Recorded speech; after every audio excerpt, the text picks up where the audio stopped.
Nor, what's going on? What's up? What's up? What's going on, everybody?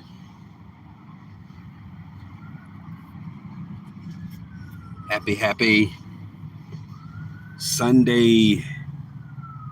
What's up, DD? What's up, Katrina? You guys are live today. Good afternoon or good morning. I guess it's afternoon. Nothing much. I'm doing good. I am just relaxing and chilling. I've got my socks on. I am relaxing outside and just chilling, guys.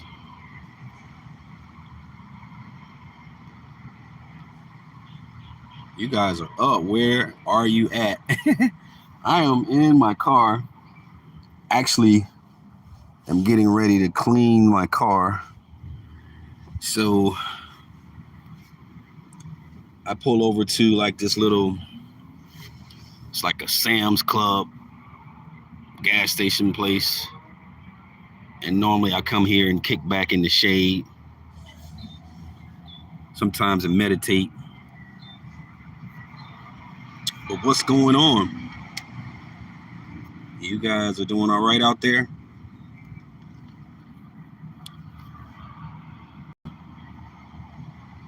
I've actually missed you guys, so I just thought I'd get on, shoot a little live, see what's up with you all, see how things are going.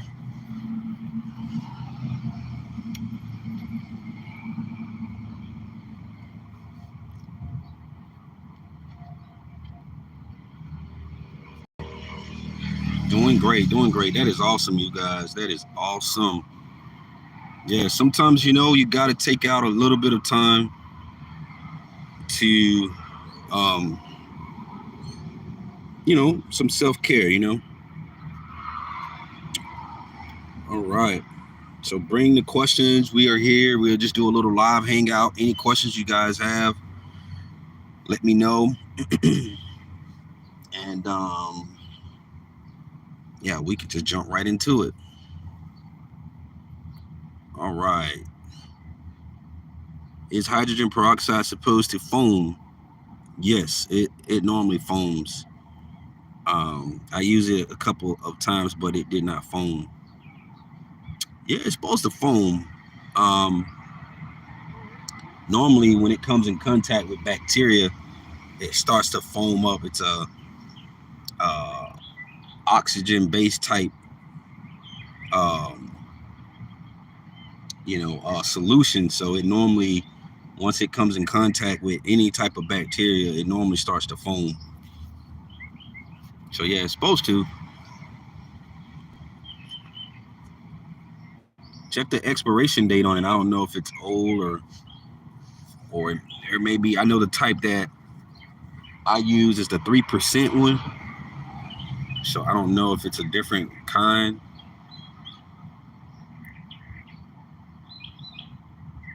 Yeah, that's what I heard from the seller too, but somehow it did not foam. Yeah, it's supposed to foam. I'm not sure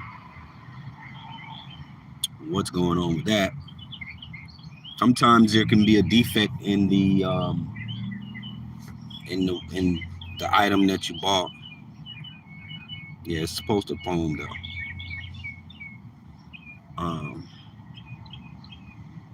Yeah, but hey, I hope you all are doing great. I'm doing great. Just being in tune with nature. I got the red cardinal birds kind of just running around. Sometimes, we have to not be so overly consumed with life that we, forget about the simple things in life, simple things, the creation, you know?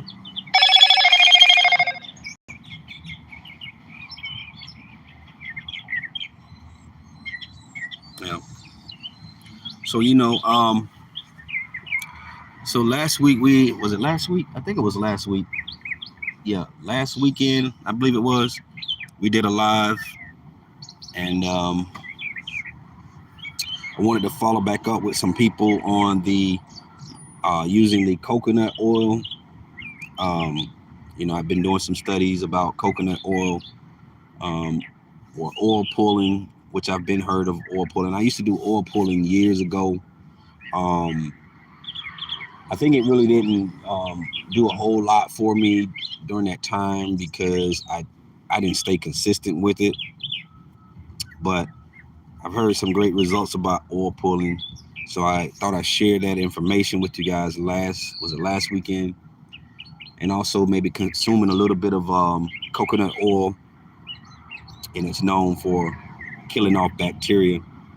So that's also a good remedy that you can start implementing, and just seeing how it works for you.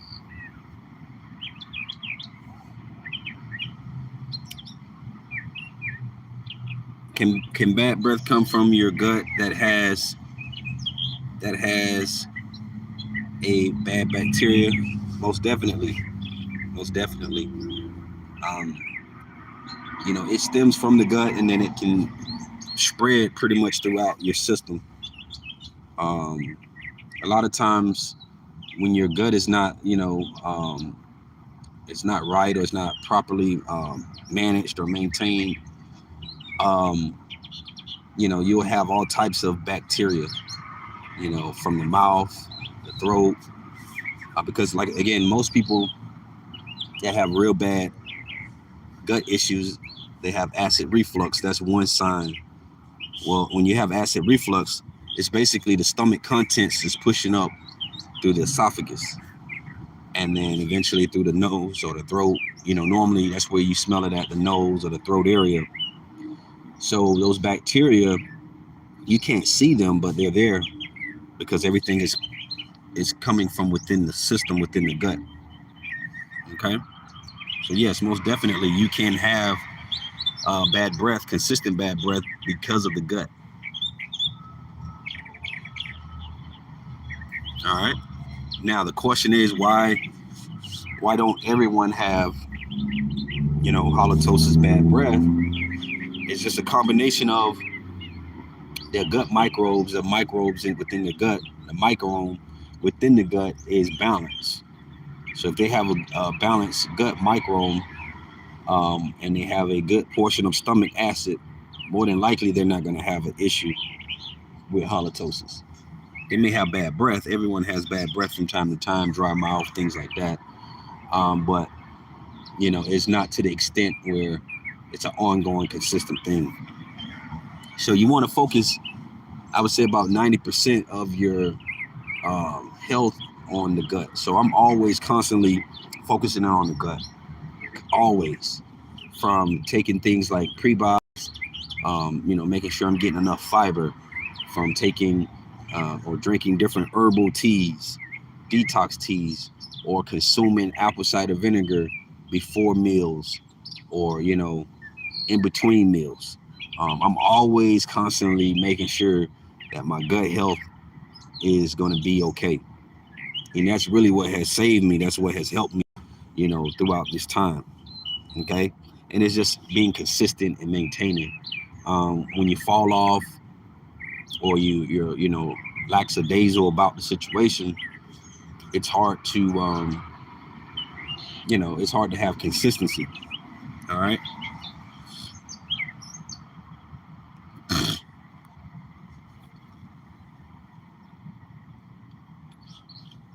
Yeah, so these are great questions, guys. Keep them coming, keep them coming.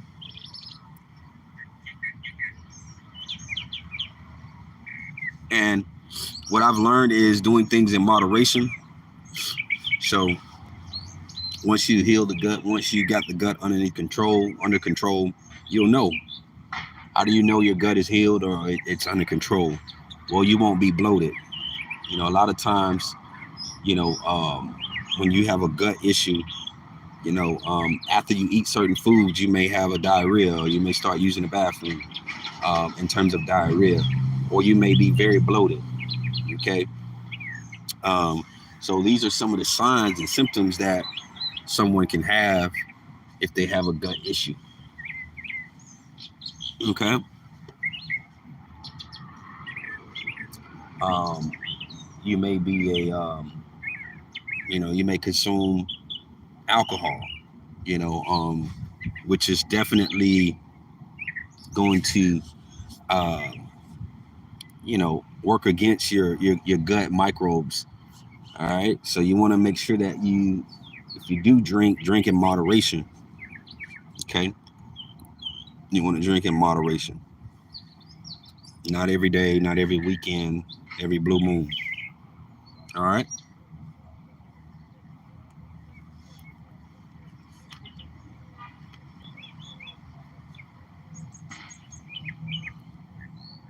All right.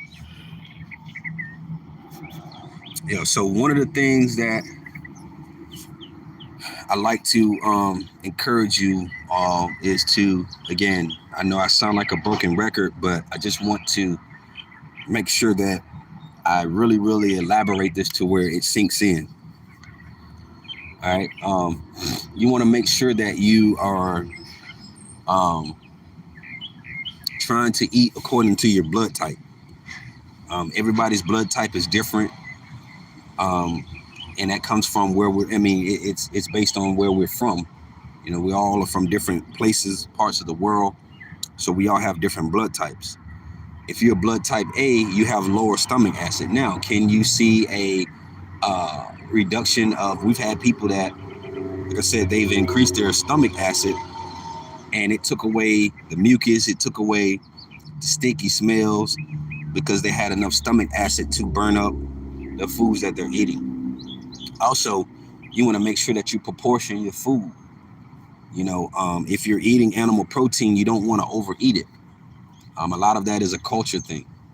When I was in college, I lived around a lot of, my roommates were Haitians.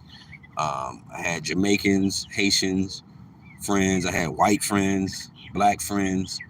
Um, you know, and we all ate different. We all kind of ate the same, but at the same time different. And a lot of times certain cultures will overeat rice. They would overeat the carbs. Because that's a culture thing. That's how they were raised. A lot of times it's easier to stretch rice. You can get full off of your carbs, have more rice. It was affordable. That's kind of where it came from with a lot of cultures. You know what I'm saying? So just being mindful about how much you eat, how much you consume, reducing it, eat smaller portions, and I think you'll see results. All right, you'll see results. All right. What I've learned through just mentoring and counseling people is, especially for a lot of the women, females, how do you have an issue with candida? Candida is a overgrowth of yeast, which is basically a bacteria. A lot of times with women, they can have a lot of acne on the face areas. They can have either a discharge in the vaginal area, or they can have a smell, vaginal smell. All right, so you just want to be mindful if you're seeing any of those signs, to definitely go on a candida diet. And in order to go on a candida diet, you must use the restroom regularly, start passing stool regularly before you go on a candida diet. You don't ever want to be on a candida diet, but at the same time you're taking probiotics. Because you'll have too much bacteria going on. So you want to start killing off bacteria, start healing the gut, start cleaning the system. That's really what you want to do. All right. And when you do that, when you clean the system, you're gonna notice that the smells are just gonna change. The taste is gonna change. All right. Um, so that's what I've noticed with a lot of females. They either have a vaginal smell, or they have a lot of, pimples or acne, or they'll just have like a itchiness down there where they're itching in the, the vaginal area. All right, which is a sign and symptom of candida. All right.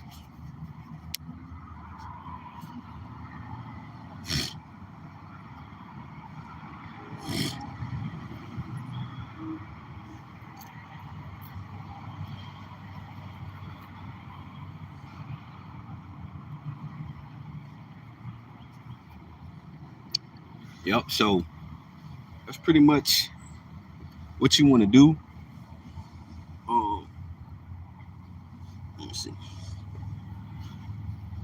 So, any questions, guys? I'm just throwing some nuggets out at you. Okay, I just started a cleaning of the intestines and now take pro and prebiotics and a test for to see how much or if I have bad bacteria.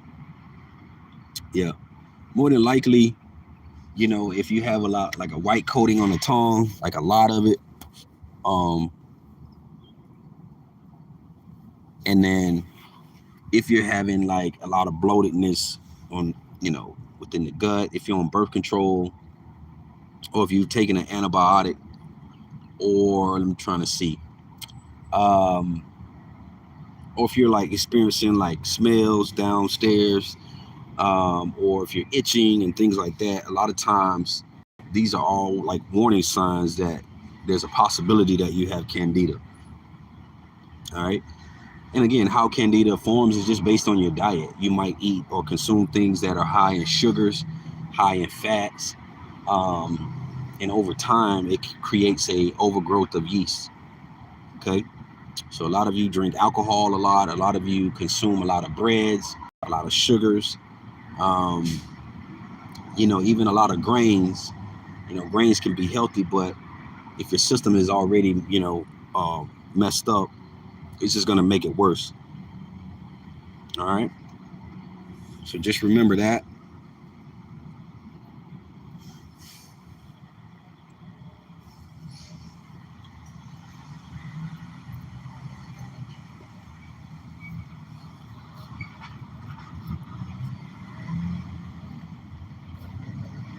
But yeah, it's a beautiful day. I hope it's a beautiful day where you all are.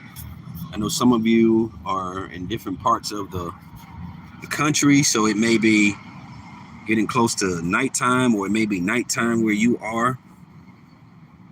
Um, that's the beautiful part about this world, is just that, man, we all are a lot alike, in many ways, but it's just we live in different parts of the world.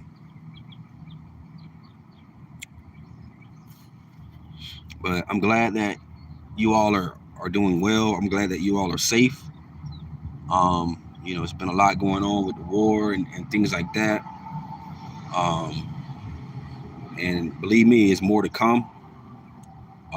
But we just gotta really stay grounded and stay focused. Stay grounded and stay focused. And you hear the noise, but you don't hear it. It's good to know what's going on, not to be ignorant, but it's good to know what's going on. But at the same time, don't let it consume you to the point where you're depressed and you're just, you know, you have anxiety and all of this. All right.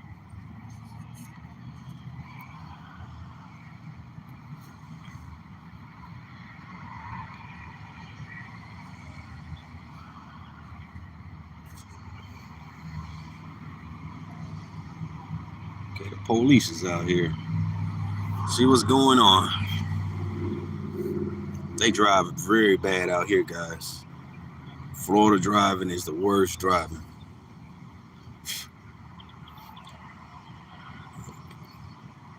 The police is out here. Something's going on.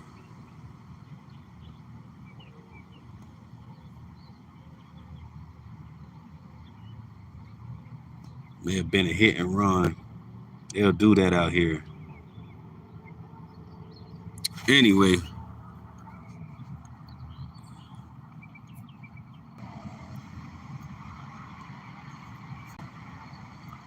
all right.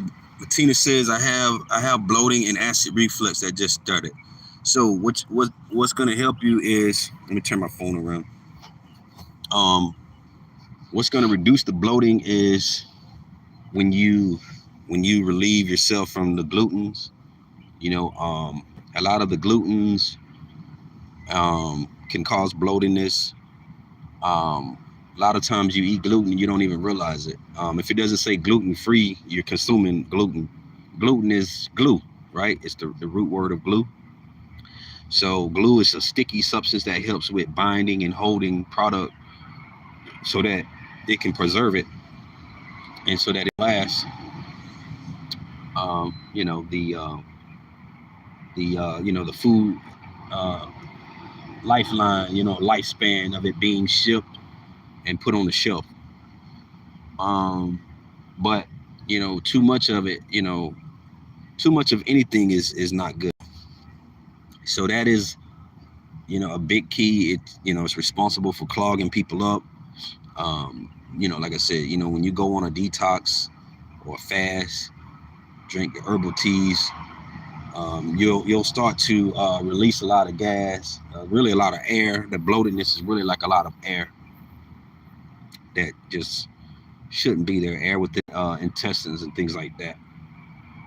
All right, so you really want to be mindful of that, and just really focus on yourself, focus on your diet, focus on removing dairy, a lot of sugar foods, a lot of processed foods and fatty foods. You want to remove them. All right, and you'll notice a major difference in the way you feel. Also, the acid reflux. So the big thing about acid reflux is, I believe it can be reversed, but it may take time. It's going to take time. I was diagnosed with acid reflux. It took time. What's going to help you is getting in some movement, cardio, 10 minutes here, 15 minutes here or so. If it's not every day, every so many days, like at least 3 times, 4 times a week, that's going to help you. Also, it's getting a little chilly out. Also, not, eating large amounts of food at one time. A lot of times when we eat to get stuffed, right? I know Alita did. I would eat to get stuffed, and you just get used to that feeling of being stuffed, and it makes you feel like, okay, you're satisfied now, you're full, you're good. But you're only supposed to eat until you're like 80% full, to where you're gonna feel like, okay, I can still eat again. That's how you want to, that's how you should eat. Portion control, things like that. Even if you ate more meals in a day, you want to eat smaller meals, like smaller sizes. And then also you want to chew your food more. And I know these things sound real petty or they don't sound realistic, but they are. You can, research it. You should be chewing about 25 to 30 chews before you swallow. I know that's a lot. I still have a hard time with that one, but I do try to chew my food more, to ensure the best digestion, possible. Also, another tip for you is when you're consuming your food, you don't want to lay down on your food. Most people will eat and then they'll lay down. You get tired. Let's say you're home. It's the weekend or whatever. You're in the living room or you're on the sofa, and then you just get your cup, get you some cover and a pillow, and you just lay down. You don't want to do that. You want to sit up. You want to try to sit up, move around, or you want to try to eat things that are going to take less time to digest. Right? I did a video on that here like 2 days ago about certain foods that, the time frame it takes to digest certain foods. All right. So be mindful of that. Guess I got luck coming my way, right? There's a bag blowing my way.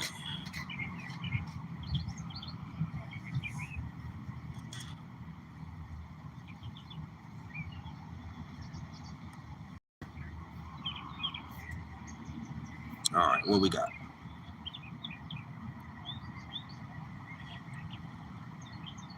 Yep. So yeah, those are some tips for acid reflux. They'll normally go away. Normally, what the doctors would give you is a pump prohibitor medication, PPI, which is a acid um, reduction. But my thing is, you need your stomach acid. You need what you do have. So my thing is, um, if if a doctor prescribe you, I mean, if you leave it up to them, they're gonna just keep you on that medication forever. And to me, that's not gonna fit. It wasn't gonna fit my lifestyle, point blank. It wasn't gonna fit my lifestyle. So I knew that I had to make some changes. I had to, um, make changes to where um, the food that I was eating wasn't pushing back up. You know, and yeah, you just want to make sure of that. How how to diagnose H. pylori and SIBO? Any particular test names? Um, I mean, the SIBO they do what's called a methane and a hydrogen test. That's the only thing I know about SIBO. In terms of H. pylori, I don't know the actual like term, like the name, but I just know that when you go to your doctor, you just tell them, hey, you would like to get an H. pylori test. They'll know what it is. I guess you can try to look online to see if there's a specific name, because each hospital or doctor's office they may have a specific name for it, like in terms of a test name. But I know for SIBO is just hydrogen and methane. It's normally like a 3-hour test where they you drink a solution and then they basically have you blow into an instrument and it tests the levels of hydrogen and methane, which by the way um, are bacteria or they're gases basically. So whatever you're eating, it can create the gas if there's an overgrowth of bacteria within the small intestines. So as we broke down the digestion on the other day, the digestion starts in the mouth. As soon as you start chewing, it works its way down through the esophagus, and then it goes down into, your intestines and things like that. It starts within the small intestines. Within the small intestines, it starts to absorb the nutrients and the different things that you need. Bile is created, from your gallbladder and things like that. So everything should be working in harmony. And then what happens is if you have too much bad bacteria growing, because what happens is it moves everything over from the small to the large intestines. But what the problem is a lot of the bacteria is staying, it's still remaining inside of your small intestines. It shouldn't be there. It should be moving over to the large intestines, and then once it moves over to the large intestines, whatever nutrients that your system needs, it'll continue to absorb it. Whatever waste, I don't want to say nutrients, whatever waste it doesn't need, it will help with releasing it from the rectum. So with people with SIBO, you get SIBO from just having a lot of candida overgrowth, which is bacteria, eating a lot of high fatty foods, a lot of processed foods, a lot of foods that are full of sugar. All right, and it happens over time. It just doesn't happen like right away. It'll happen over time. Um, but you know, and so anytime you consume certain foods, you know, as you talk or breathe or whatever, it could expel the SIBO gases, which smells like rotten eggs, feces, poop, or sewer, things like that. So it's very offensive. So this is why when I have people say, well, hey, I can be sitting, let's say you're sitting right here in the car and someone's sitting in the back seat, they shouldn't be able to smell, you shouldn't be able to smell someone's breath. I've had people that, they're like Uber drivers, they're drivers and things like that. And they're driving they're like, the passengers are complaining about, man, that smell is a very bad smell. Like they know it's someone, they know who it is, but they're like, dang, this is crazy. Like we're in the car and it smells very bad. So that shouldn't be. So yeah, I would definitely get with your doctor and see if they can provide you with a test. My best recommendations to receive a test is to look up some of the symptoms of SIBO and H. pylori. Some of the symptoms are a lot of the same.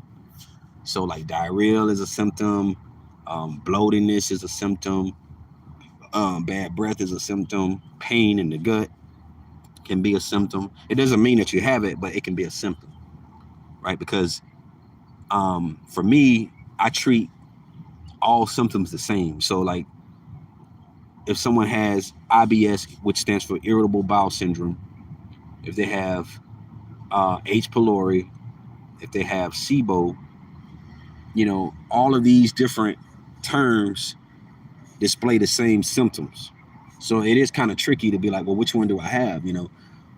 But for the most part, that's why it's good to just get tested and you can just kind of do the process of elimination. All right. Some people will say, well, I eat nothing but green vegetables and salads and my breath smells worse. That's the case. More than likely you have a SIBO issue, because the fermented leafy green vegetables causes complications. It helps with producing the methane. So the goal would be is you have to kill off these bacteria first, and then you can reintroduce those foods back into your world. All right? Does that make sense? Let me know if you all are here with me.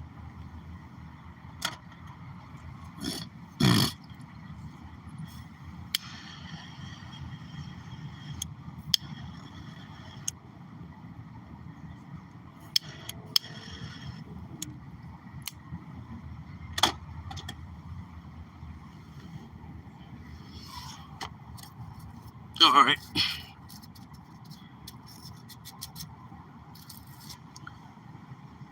Mr. Ever So Bad, what's happening? All right.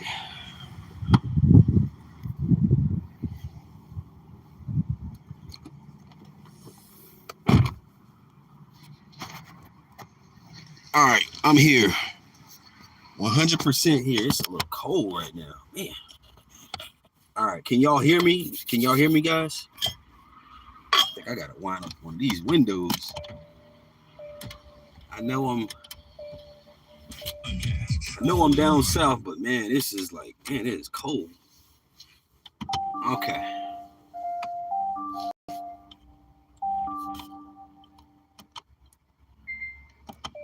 Okay. All right, what we got? Let's see. Oh.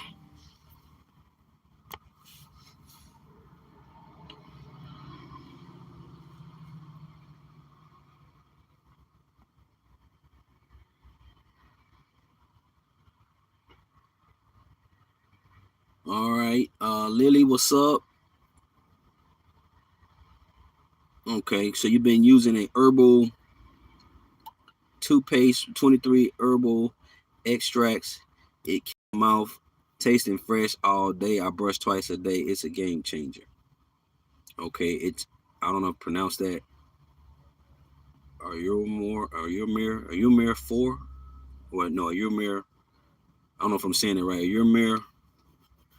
So a herbal toothpaste, got it off of Amazon. Okay, so guys, check that out. Lily's giving you guys some game, and ladies, I've never heard of that one.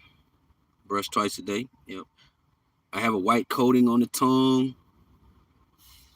Not much, my brother. Thank you.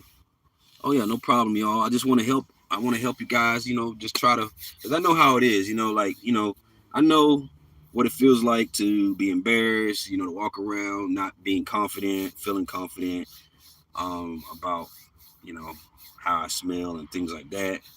Like I said before, I didn't wind that back window up. We live in a society, ladies and gentlemen, where things is really all about how we look, how we feel, things like that. So I understand that. And it's, no one wants to walk around feeling embarrassed or not confident. Um, no one wants to do that, man.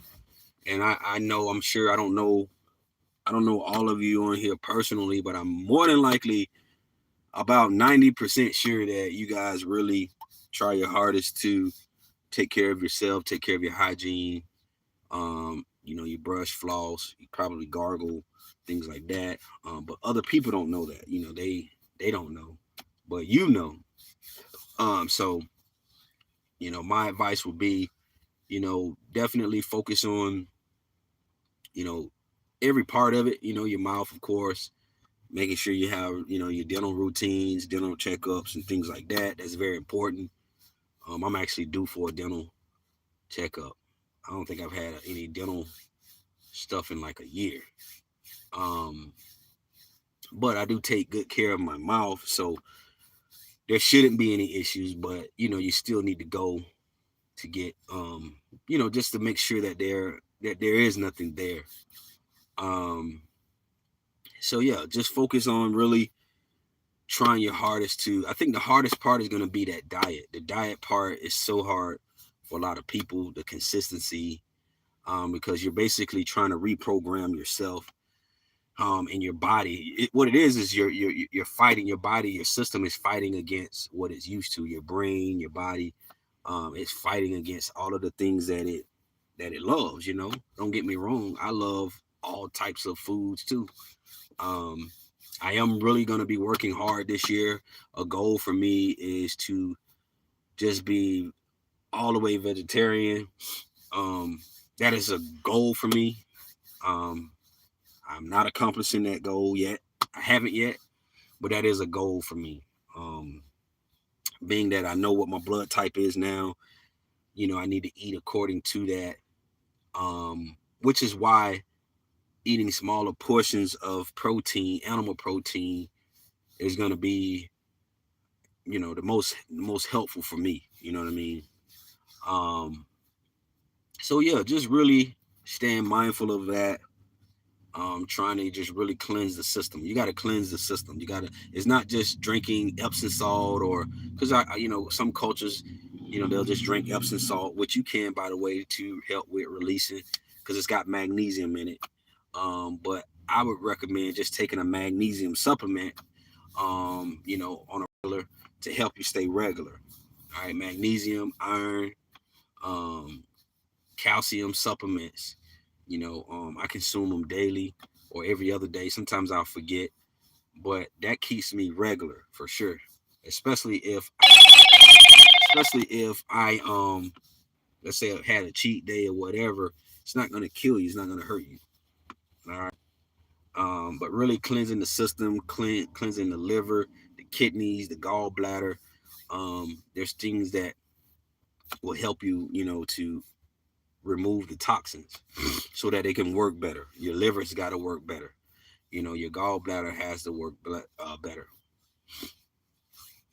All right, because that bile is what helps with the digestion process. It's just basically a fluid that the body produces that helps with continuing the process of breaking down foods, pulling nutrients from the food, and filtering it to your cells throughout your system. So you want to make sure that everything that you touch, at least for the first 30, 60, or 90 days, that it is, it's you're on your game, you're A1. Then you can reintroduce the stuff that you like back into your world, back into your diet, have some fun with it. Um, you know, Last night I kind of did a little something with my wife. We did um, you know,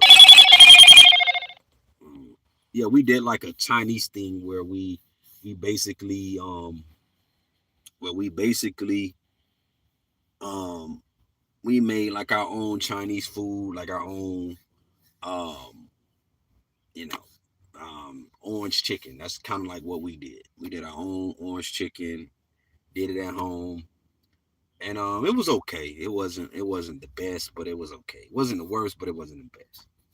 We didn't have accurate measurements and things like that, but It was what it was. But just getting creative and doing little things at home, you know, I think it's gonna help you out too. Trying to cook and prepare more at home is gonna be better. All right. Any questions, guys? I know I'm just rambling. Any questions? Now I have here. This here is coffee. Now, when you are about coffee, I used to be very addicted to coffee, but I'm very proud of myself that I was able to wing myself away from drinking coffee every single day. I used to drink coffee every day. I didn't care if it was hot outside, cold outside, whatever. I could drink it during the daytime and I could drink it at night. Coffee didn't have an effect on me where it made me stay up. Like some people can't drink it because it'll make them stay up. It never made me stay up. Like if I'm sleepy, I'll go to sleep. But the problem with caffeine is that it if you consume it every day, it really has an effect on your nervous system. Has an effect on your nervous system, which can cause you um there's some healthy benefits of coffee, but it's really like the caffeine, right? Um, and I've read there's studies that say that drinking regular coffee is actually healthier than drinking decaf. So if you're gonna have coffee, you might as well have a regular cup versus decaf. So that's just what I've some of the studies that I found. But yeah, it has an effect on you. It also creates what's called a dependency. So a lot of you, if you're tea lovers, it has caffeine in it. It creates this dependency to drink, to have it. Like you feel like, oh, if I don't have this cup, I'm gonna like hurt somebody. And so no food, no drink, nothing, alcohol, whatever, smoke, weed lovers, none of that should have an effect on you to where it has control, to where you're like, man. And that's why it's good to go on fasts, whether it be spiritual fasts, some people spiritually fast. Um, but that's why, because you have to basically discipline your system, discipline your nature, your physical nature to say, no, I'm going to bring you under subjection to what it is that needs to happen. So I need this body to produce. I need to think. I need to be able to focus. I need to be the best version of myself. So if you're in school, some of you are in school, some of you are trying to obtain degrees. I get a lot of emails of people saying, hey, I'm in school. I'm trying to go to school. I've had people that are going to school to be attorneys, guys. I'm telling you, I have all kind of people reach out to me. I can't make this stuff up. I have people that are in the military that works on like top class mechanics, like work on top class airplanes.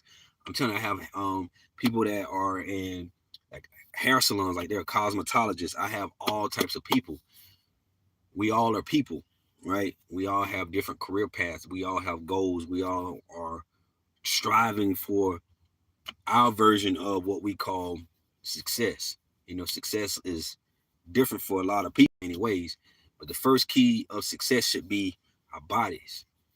So if you're smelling or you have a stinky smell, with all due respect, because I've been there, I'm not someone that just slapping up videos and I've never lived this. Guys, I've lived this.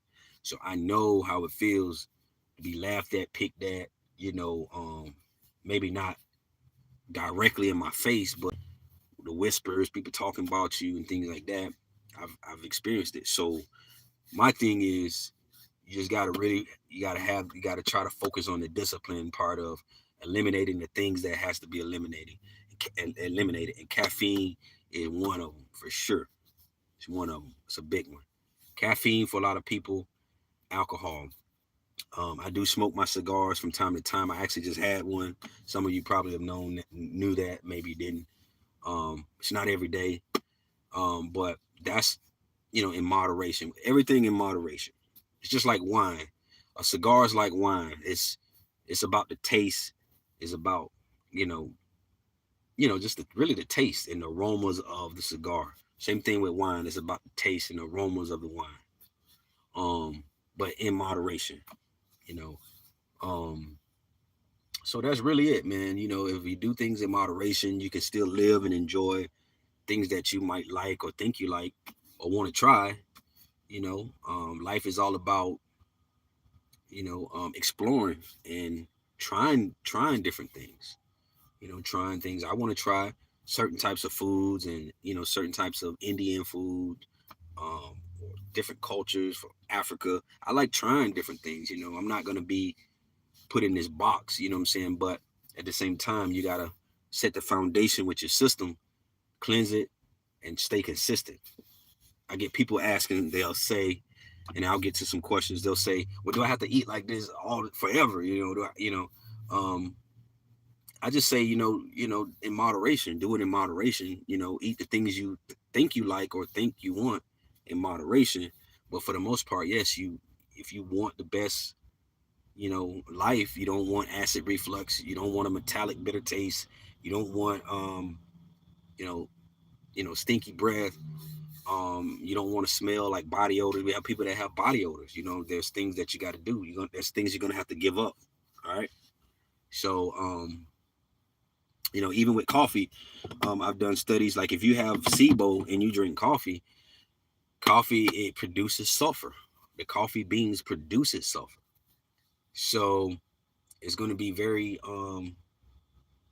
challenging. It's going to be difficult if you're a coffee lover and and you struggle with SIBO. You're going to have to give it up. All right. So it's just knowing, having the information and knowing what to do.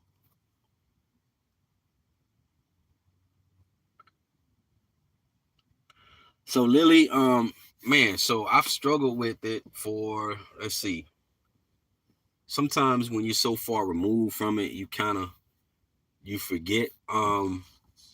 So I struggled with bad breath. Like, I'm trying to think. So it was all the way back, like middle school was when it was brought to my attention, right?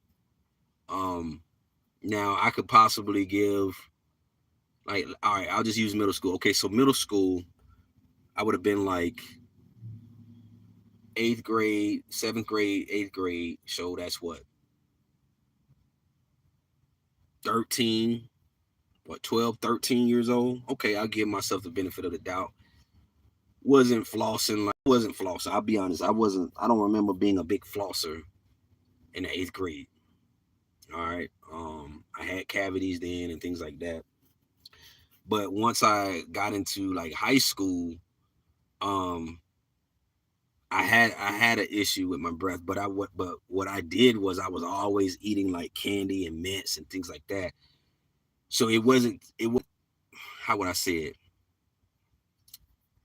I don't recall being in the hallways and someone was like, "Oh my God, man, you stink." Like, not in high school, because I was always chewing gum, chewing gum, or mints or something, and I was very active in sports. So what I believe, looking at what I know now, I believe that because I was so athletic, like active, I was actively working out every day, training football. I think that helped me. I think where a lot of people get in trouble is they you know, they're not working out, they're not doing any movement. They're just consuming food. They're not like the body has to move, it has to pump oxygen throughout your whole entire system.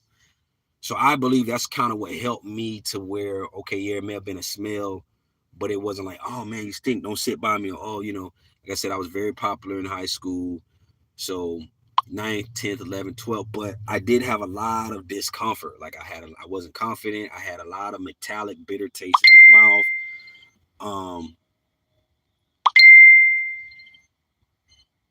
um, I got people messaging me about some properties. Um, so so my point is, um, I had, I was very, active. I had a lot of girlfriends. I was always in the mix. I was homecoming king, but I wasn't confident. I knew that I had an issue. I knew that I would smell it, but I always had gum and candy like the whole time. Um, and so fast forwarding, I went off to college. I still had the issue. I wasn't confident.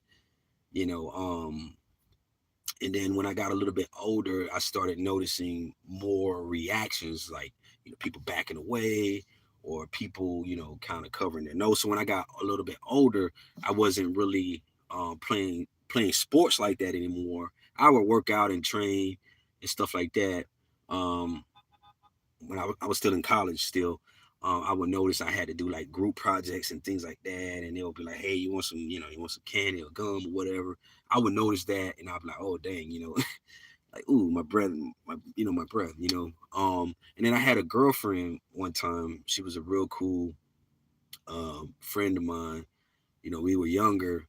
We went to church together. We never really could date because she was older. Like when I was still in high school, she was like a senior, like in 12th grade. So, my parents wouldn't let me date her because there was like, oh, the age gap. She's 18, like that's not appropriate, whatever, whatever.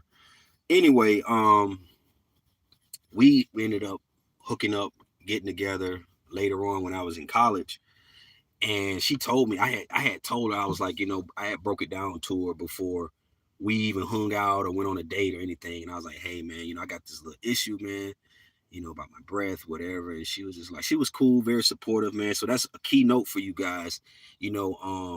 Try to handle what you can handle before you go out on a date. Cause I got people that say, hey, I got this girl or this woman that I'm trying to that's ready to see me, or this guy that I'm trying to meet, but I'm scared, I'm nervous. For me, I just took, for me, I just was like, cause I knew her for a long time, and the love that I had for her at that time when we couldn't date, we was kind of talking, but we couldn't date, because our parents was like, nah, that's not gonna work.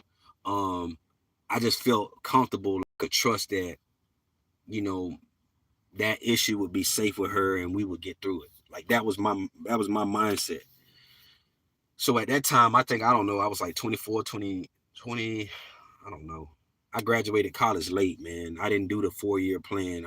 It took me like maybe like 6 years to graduate college because then I started working.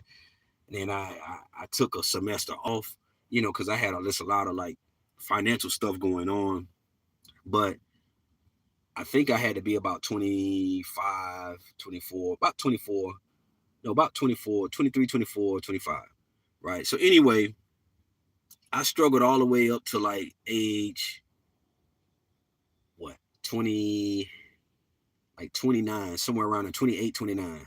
Um, that was when I found out. So now I'm 38. So now it's been about 8 years or so, maybe 7.5 years or so that I've been free from the issue. Um, but it, man, I have been, man. Let me get to some questions and I'll keep talking, man. I know y'all like the transparency stuff. Let me see. Any questions?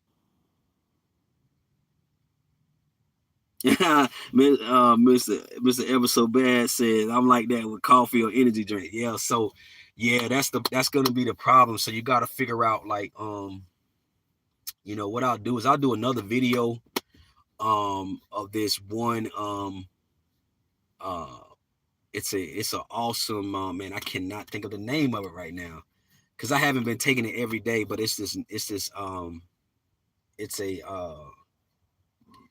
a supplement that I take. Is very healthy. And you can mix it in almond milk. You can warm the almond milk up or milk. I do almond milk, and you warm it up. Do a little teaspoon of it, and it's got more nutrients than iron, calcium, kale, everything. It's like green. I can't remember the name of it right now. And man, it gives you the vitality that you need, like that you think that you're getting from the coffee or the monster drinks.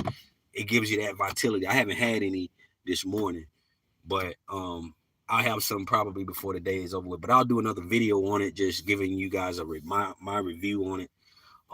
But it gives you that same like focus, that alertness.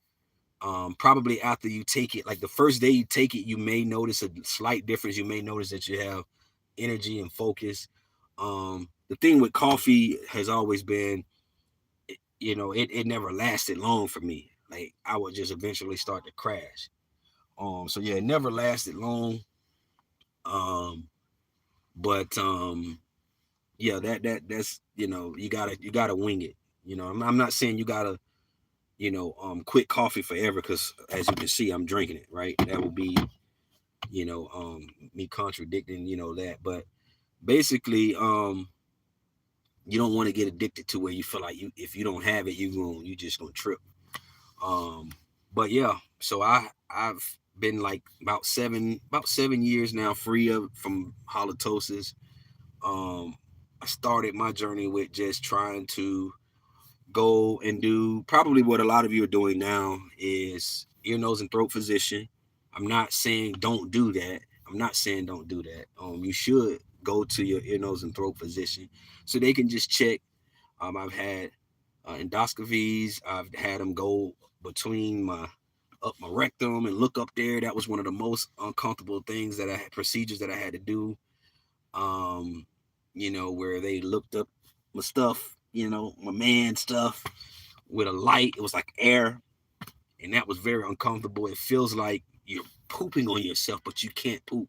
Like it feels like you're going to the bathroom, but you can't release. Like it's one of the most uncomfortable feelings ever, ever, man. So I had did that.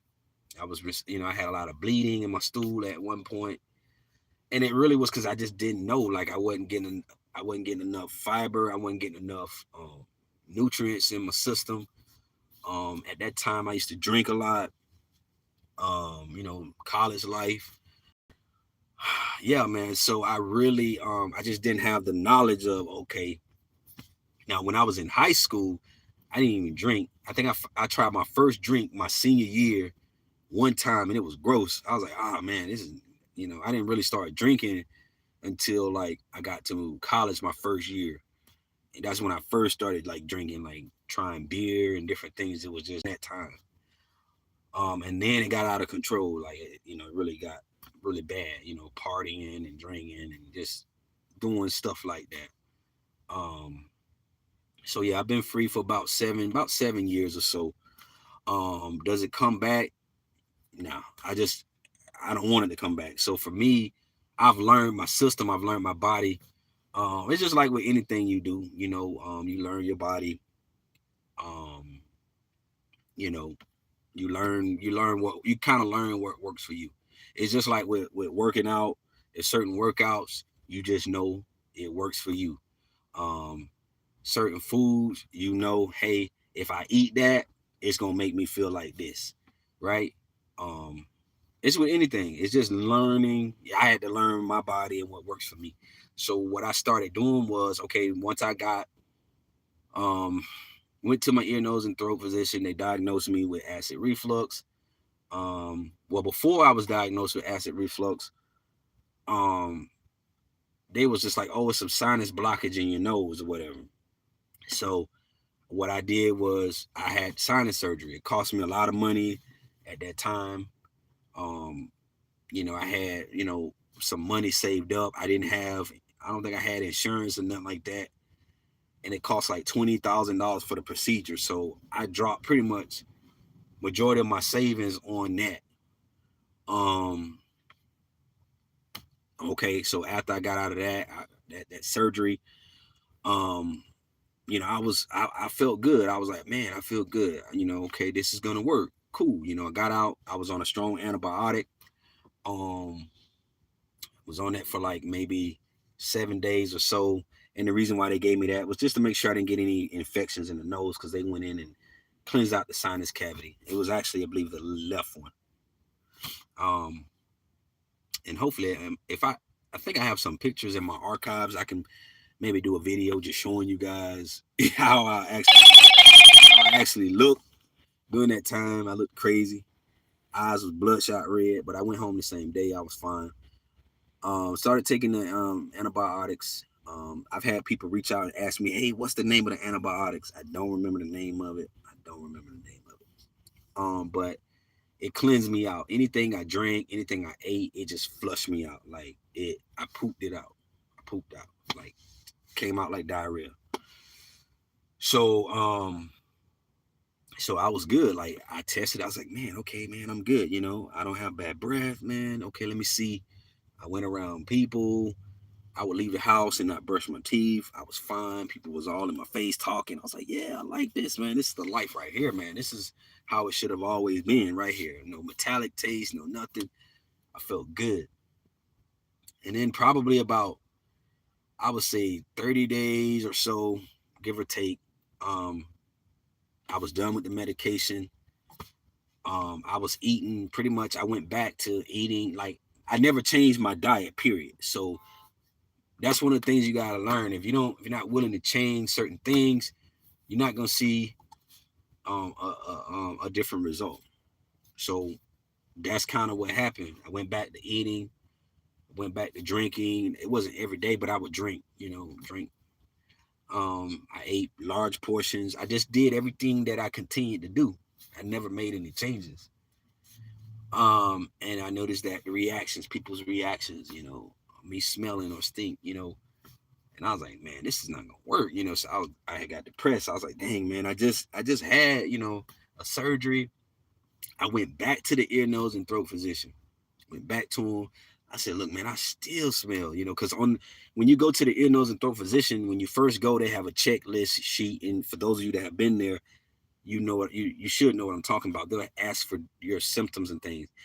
And so I checked off that I had bad breath. I checked off different things that I had on the list. I can't remember all of them, but I know bad breath. I made sure I double checked it. Boom, boom, boom. My breath stinks. So I did that. Went back to the guy that did my surgery, and then his light bulb comes on. He's running the test, a microscope through the nose with a camera. And he said, "Man, this is acid reflux." This is acid. He said, "This is acid." He said, "These it shouldn't have bubbles by your voice box." And I was like, okay. So I'm like, we did all of that. You know what I'm saying? We did all of that to just discover that I've got acid reflux. Like what, so I was really, really pissed, man. I was upset. I was mad. I was like, dang, man, I just draw all this money. He's not gonna give me my money back. I was pissed, man. But I was like, okay, I'm glad that we're finding out what the issue is. I'm like, why didn't we figure this out before? Like, man, come on, man.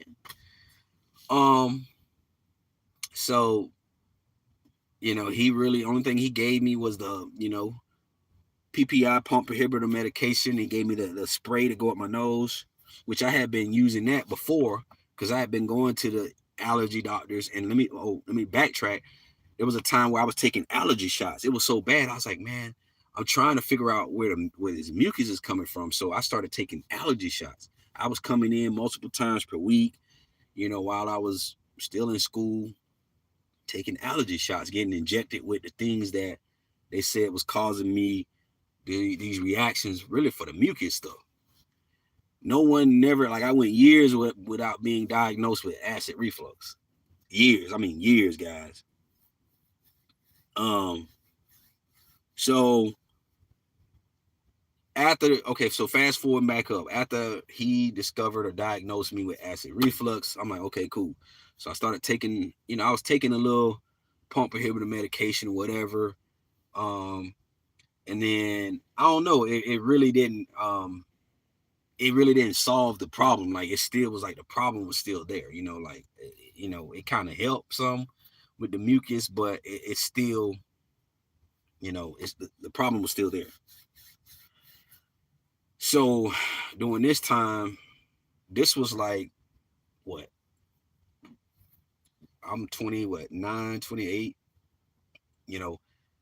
YouTube, I don't even think YouTube was out like that. I don't know. I can't remember, but I don't remember being able to just go online like that and just find information. To my knowledge, I can't remember going on YouTube and saying, okay, well, this is what I need to do, or let me find someone that may know how to kind of help me or lead me into the right direction. Now, fast, backtracking, I bought every toothpaste you could think of, right? From TheraBreath to this to that, Listerine, I've done all of that. I went to breath clinics. Like, so I was doing things up until that point. And I was, I spent thousands of dollars over the years on TheraBreath products. So I would order from the website. I would buy the spray. I would eat the little nasty mints from TheraBreath that's supposed to help with dry mouth. Like I had went through, and I don't regret it, man, because when you're trying to find your happiness, man, people will do whatever it takes, I've had people say, "Hey man, I'll pay you."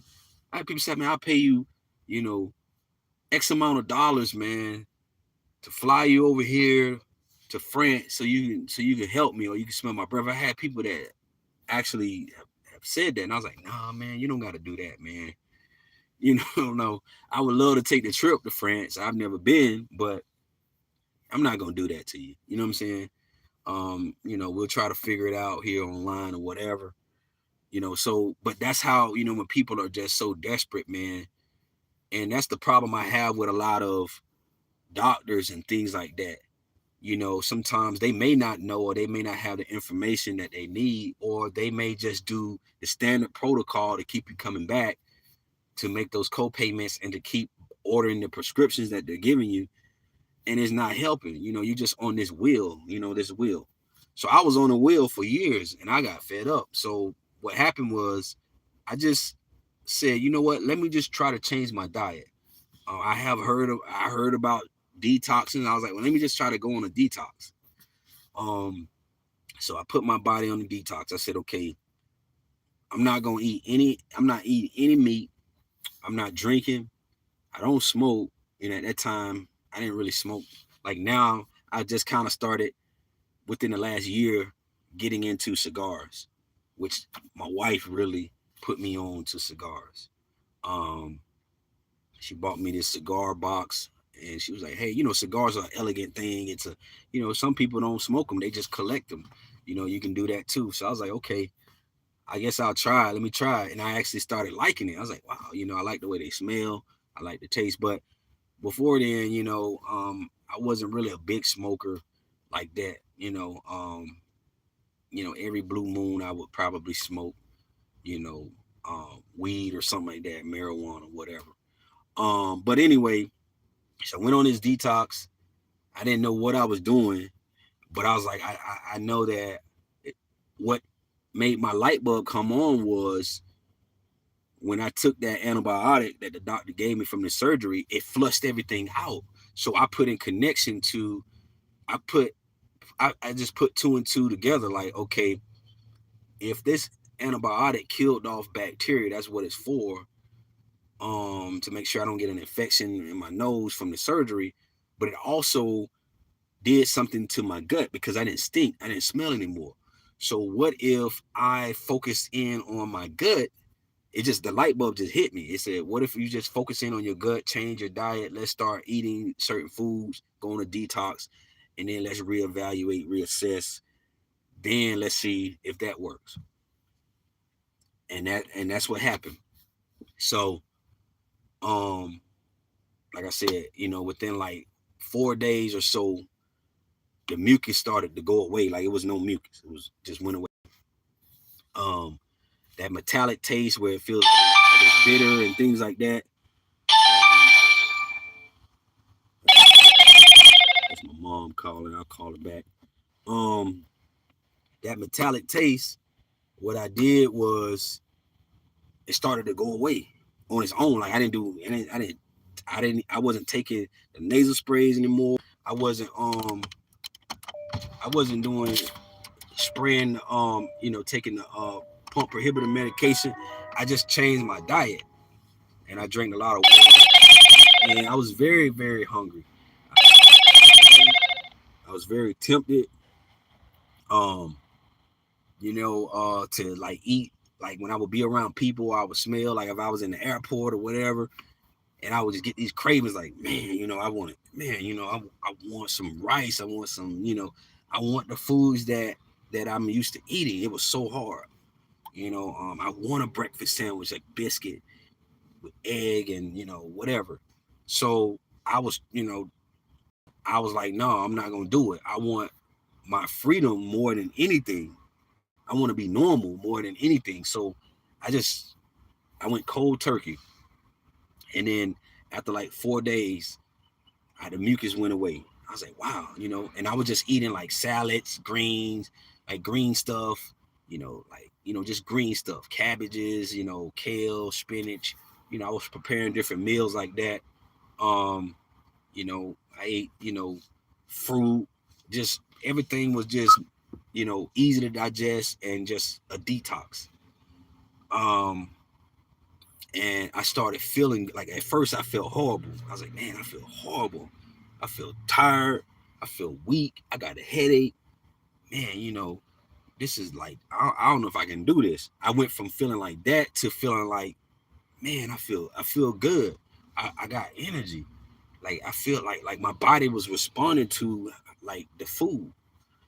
And then I noticed that the mucus was going away. So that was the first key thing that I realized. Was I confident in 4 days? No, not at all. But it started preparing the way for me to be confident to where, okay, I think this thing has something to do with, how and why I'm feeling the way I'm feeling. And then like by day like 4, day 5, I noticed when I was pooping, my poops didn't stink. Like when I would do number 2, like it didn't stink. It didn't smell like real bad. So I was like, wow, okay, I'm getting a really good detox. And I just kept going. I started being obsessed with how I was feeling. And then my mouth was always watery and I smelled good. And then I started noticing that I wasn't chewing gum as much. Like I just wasn't like so quick to put it in my mouth anymore. And then from there, that's when my confidence started building. So then I said, okay, let me go around people now. Um, Probably after like 14 days or so, I was like, I gotta try to test out to see if this works or if it doesn't. So that's another tip for you guys. You gotta be willing. Like once you put the work in, you gotta be willing to put yourself back out there to say, okay, well, let me just test to see, you know, you know, if the work that I am putting in is paying off. That's with anything like basketball, sports, studying, whatever you put the work in, when you put the work in, it should pay off for the exam, the test, or on game day. So it was the same thing for me. And then as I started putting the work in, I was like, okay, I'm nervous as hell. My palms are sweaty, but let me just see. So I started talking to people, and I know they weren't backing away or tripping. All of the signs and symptoms and things that you experience when you do have a smell. And I then knew. I said, this is it. This is definitely it. And then I just kept on that pace. So then after that, I said, okay, I know I can't go on like this forever.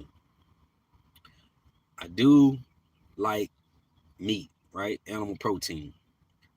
So what if I ate just a little bit of animal protein, incorporated it in my diet, just a little bit, and just test that to see? Because I was all about pushing limits. See, again, you got to push limits with your body to see. Like I can give you guys a detailed plan, eat this, and this, but you're gonna have to push limits with your body to see, okay, if you like XYZ thing, okay, how would your body respond, your system respond with just eating a little bit of it? Not every day, but maybe okay, on this day of the week, you're gonna add that in and then go back to whatever it is. So I started doing that. I started eating majority green, on my plate, very little animal protein. And then I started skipping a day. Like, so that's the method. Some people took that method from me and they incorporated. Like, I know for sure a guy by the name of Marcus Allen, a lot of you were calling, like, yo, what's up with him? Because they remember him from my lives like years ago.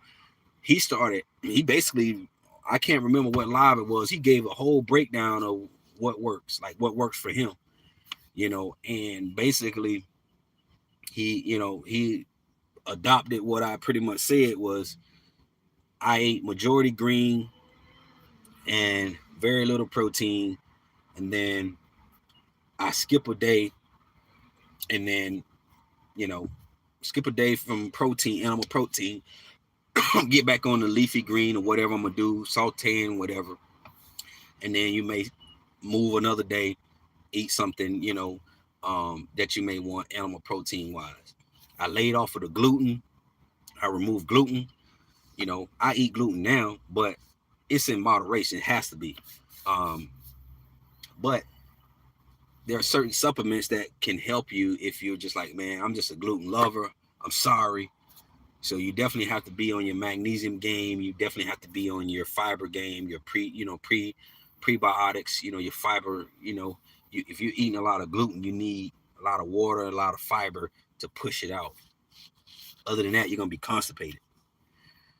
So that's kind of what happened. And then once I found my rhythm with that, um, that's what worked for me. So I extended it out for like 30 something days, and then I just kept that routine, you know. And so now, um, if I have cheat days, let's say I want a cheat day now, it's not going to have an effect on me, you know. Even if I had 2 cheat days in a row, it's not going to be like, oh shoot, you stink, you know. But just knowing your body, knowing your limits, you know. And I think once you know that, you'll be fine, you know. But the main part for me was I put the connection together that it started with my gut, because I was doing everything else with my mouth, you know, during that time, going to the dentist regularly, getting cleanings. A lot of you are already doing that stuff. You're brushing your teeth. I was brushing my teeth like 4 times a day, maybe 5 times a day, until my tongue bled. I mean, I've done all that stuff. A lot of you guys are doing that stuff, but you got to hit the root, which is the system, that gut. And so when you go on a detox, you're cleaning your liver, you're cleaning your kidneys, you're cleaning your blood. Like, that's happening naturally. Your gallbladder, everything that has to work together, you're cleaning. It's happening. So the reason why it takes time, you know, 30 days, 60 days, and 90 days is because everybody's system is different. It takes everybody's, you know, some people say, well, man, I've been doing it for 30 days and my breath still smells. Well, we got to see, do you have SIBO? Do you have H. pylori? Um, if not, okay, then it's got to be a yeast thing. It's got to be a candida yeast thing. We got to get the candida yeast out of there. So how do we do that? You know, email me. I will give you information on some supplements. It's a lot of supplements to help with cleansing the system, cleansing the blood, cleansing, like, literally, right? Probiotics doesn't clean the system. It doesn't clean the liver. It adds good bacteria, but it doesn't clean the blood. All right. So that's kind of what you have to do, like, be in the mind frame. All right. Sorry guys, I went on and on. Lily says, I've been following your videos for about 2 years. Wow, Lily, it's been that long? Wow. When I completely changed my diet, the bad breath went away. Once I started eating poorly again, the bad breath returned. Right. So it's just really about, and I think a lot of that may have to do, because I know a lot of people will say, well, why does it come back? Because I know for me, I get obsessive with it too. Like, okay, well, why does it come back for some people? Can it just go away forever? Um, well, it's really about just about maintaining. You know, like me, like, I fell off with my workout. Right, I was working out every day. I was hitting the gym. I fell off. You know, so now it's just like that. Okay, if you fall off, you're not gonna see the results consistently. Right, when you look at people, they're chiseled up. You're like, damn, they only got like 7%, 10% body fat. Like, that's really a goal for me this year. My wife already told me, she was like, hey, when I drop this baby, I'm gonna challenge you to get fit. I want you fit back, like back in the day fit. I was like, oh man, you know, because it comes with another level of dedication. It just is what it is. Um, you know, if you eat right and then you don't work out at all, you still are not gonna be like cut, like fit to the point where you're like, you know, chiseled, cut up. You got to work those muscles. So I'm like, dang man, she challenging me. So but I love a challenge. I love a challenge. I love a challenge. Um, so yeah, it has the potential to come back. Um, if it's not done, you know, consistently. All right. And then some of that can be too. It could come back faster than it probably would have if you haven't, like, completely cleansed the system, cleansed the cells, cleansed the liver. You know, it could possibly come back, you know, faster, much faster than, you know, somebody else that has actually cleansed their system. All right. So these are all good things. I'm glad you guys are getting value. Lily obviously knows what it takes to see a breakthrough. So you have to stay on that path, and then now you can kind of adjust to, okay, well, let's say if you like animal protein, incorporate that in your diet, but don't overdo it. Don't overgo. You might like some processed foods. We all do, from time to time. Don't go overboard, in moderation. All right. So that's the best advice that I can give you guys. Chlorophyll, by the way. All right. Try liquid chlorophyll and manuka honey for bad breath. Not a doctor research, and see if this may help your situation. Yep. Miss LA, thank you. Appreciate that. Yep. Chlorophyll does have a lot of great benefits. I think we did a video on it. It's good for a lot of different things, really. A lot of good things. It's good for reducing inflammation. It's good for, skin. It does. It is. It's got peppermint oil in it. It's good for killing fungus, and it's very good. Very good. And stay on it consistently, and eat right. You'll see it. And see, that's the thing, guys. A lot of the stuff that I know about now, I didn't even know about then. I didn't know about chlorophyll. I didn't know about a lot of stuff. So you guys really have an advantage. You know what I'm saying? But yeah, just focus in on that. I would start with a candida diet. I would. That's where, like, if I kind of was already doing that then, but I didn't know it was called a candida diet. Basically, when I went on my 30-day cleanse, and then I continued to eat like that, I was like, I'm going to just eat like this. I'm not going back, because when I went back before, I got bad results. So I already knew. So when I ate whatever I wanted to eat before, the results were bad. So I was like, no, I'm just going to stay. I'll figure some things out. And then as research came about, I started to expand my diet and just kind of open up to new things and stuff like that.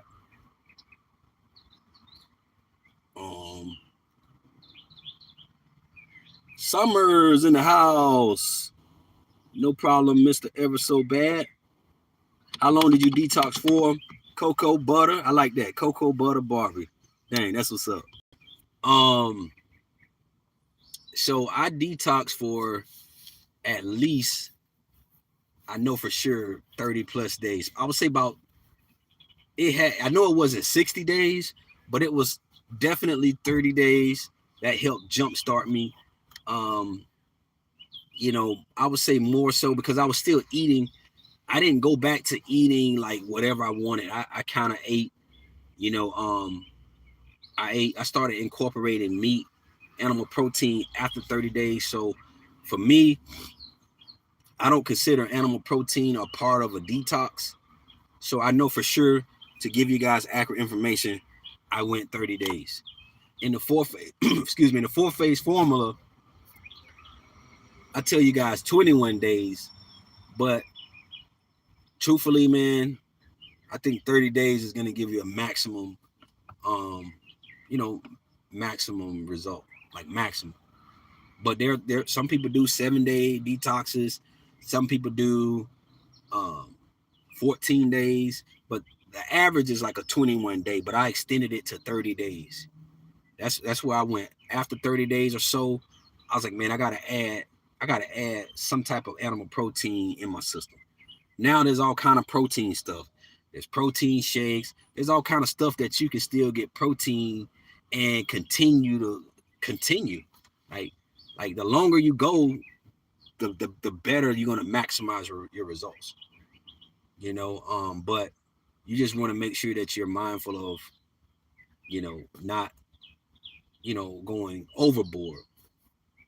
All right, not going overboard. Summer says, did your breath or body odor get worse before it got better while detoxing? I didn't really have the body odor. I didn't have the body odor too much. Although I did notice that when I would sweat, sometimes the odor would be a little bit much, at times. But I didn't have, like, if I'm walking by somebody and, oh man, he stinks. Like, I didn't have that with the with my body. But it did get worse before it got better. It did. It did, because your system still's got to do what it got to do. You know, just because you go on a detox and it's day 2 or day 3, you got to still allow the system to catch up to what it needs to do. So there's a possibility though. So for me, yeah, it was worse before it got better. Um, my breath still smelled. I still had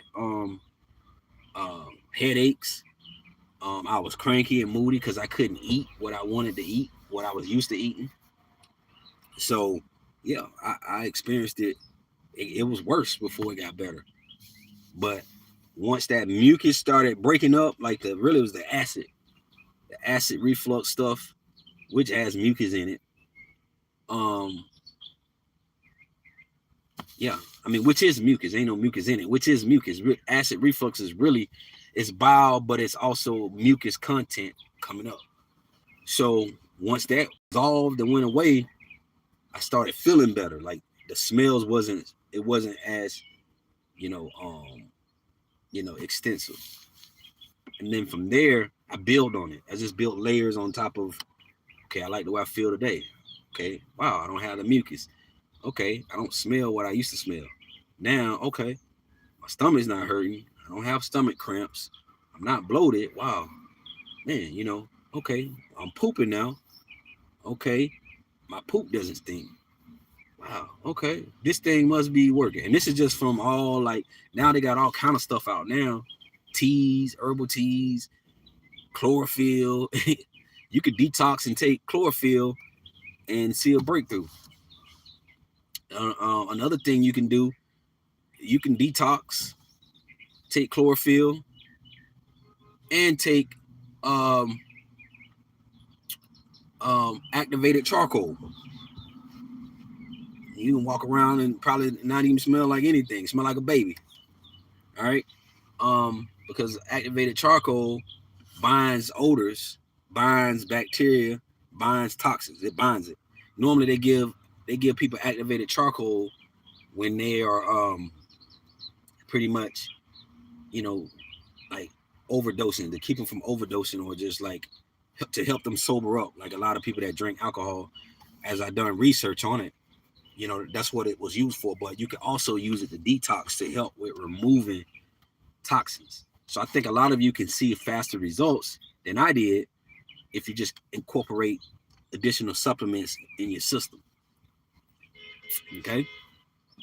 So I would be on a detox, and I would take an antifungal type supplement. That's what excuse me. That's what I would do. Antifungal, or you can do an anti-candida supplement, or candida supplement. All right. ABX candida supplement is a very good supplement.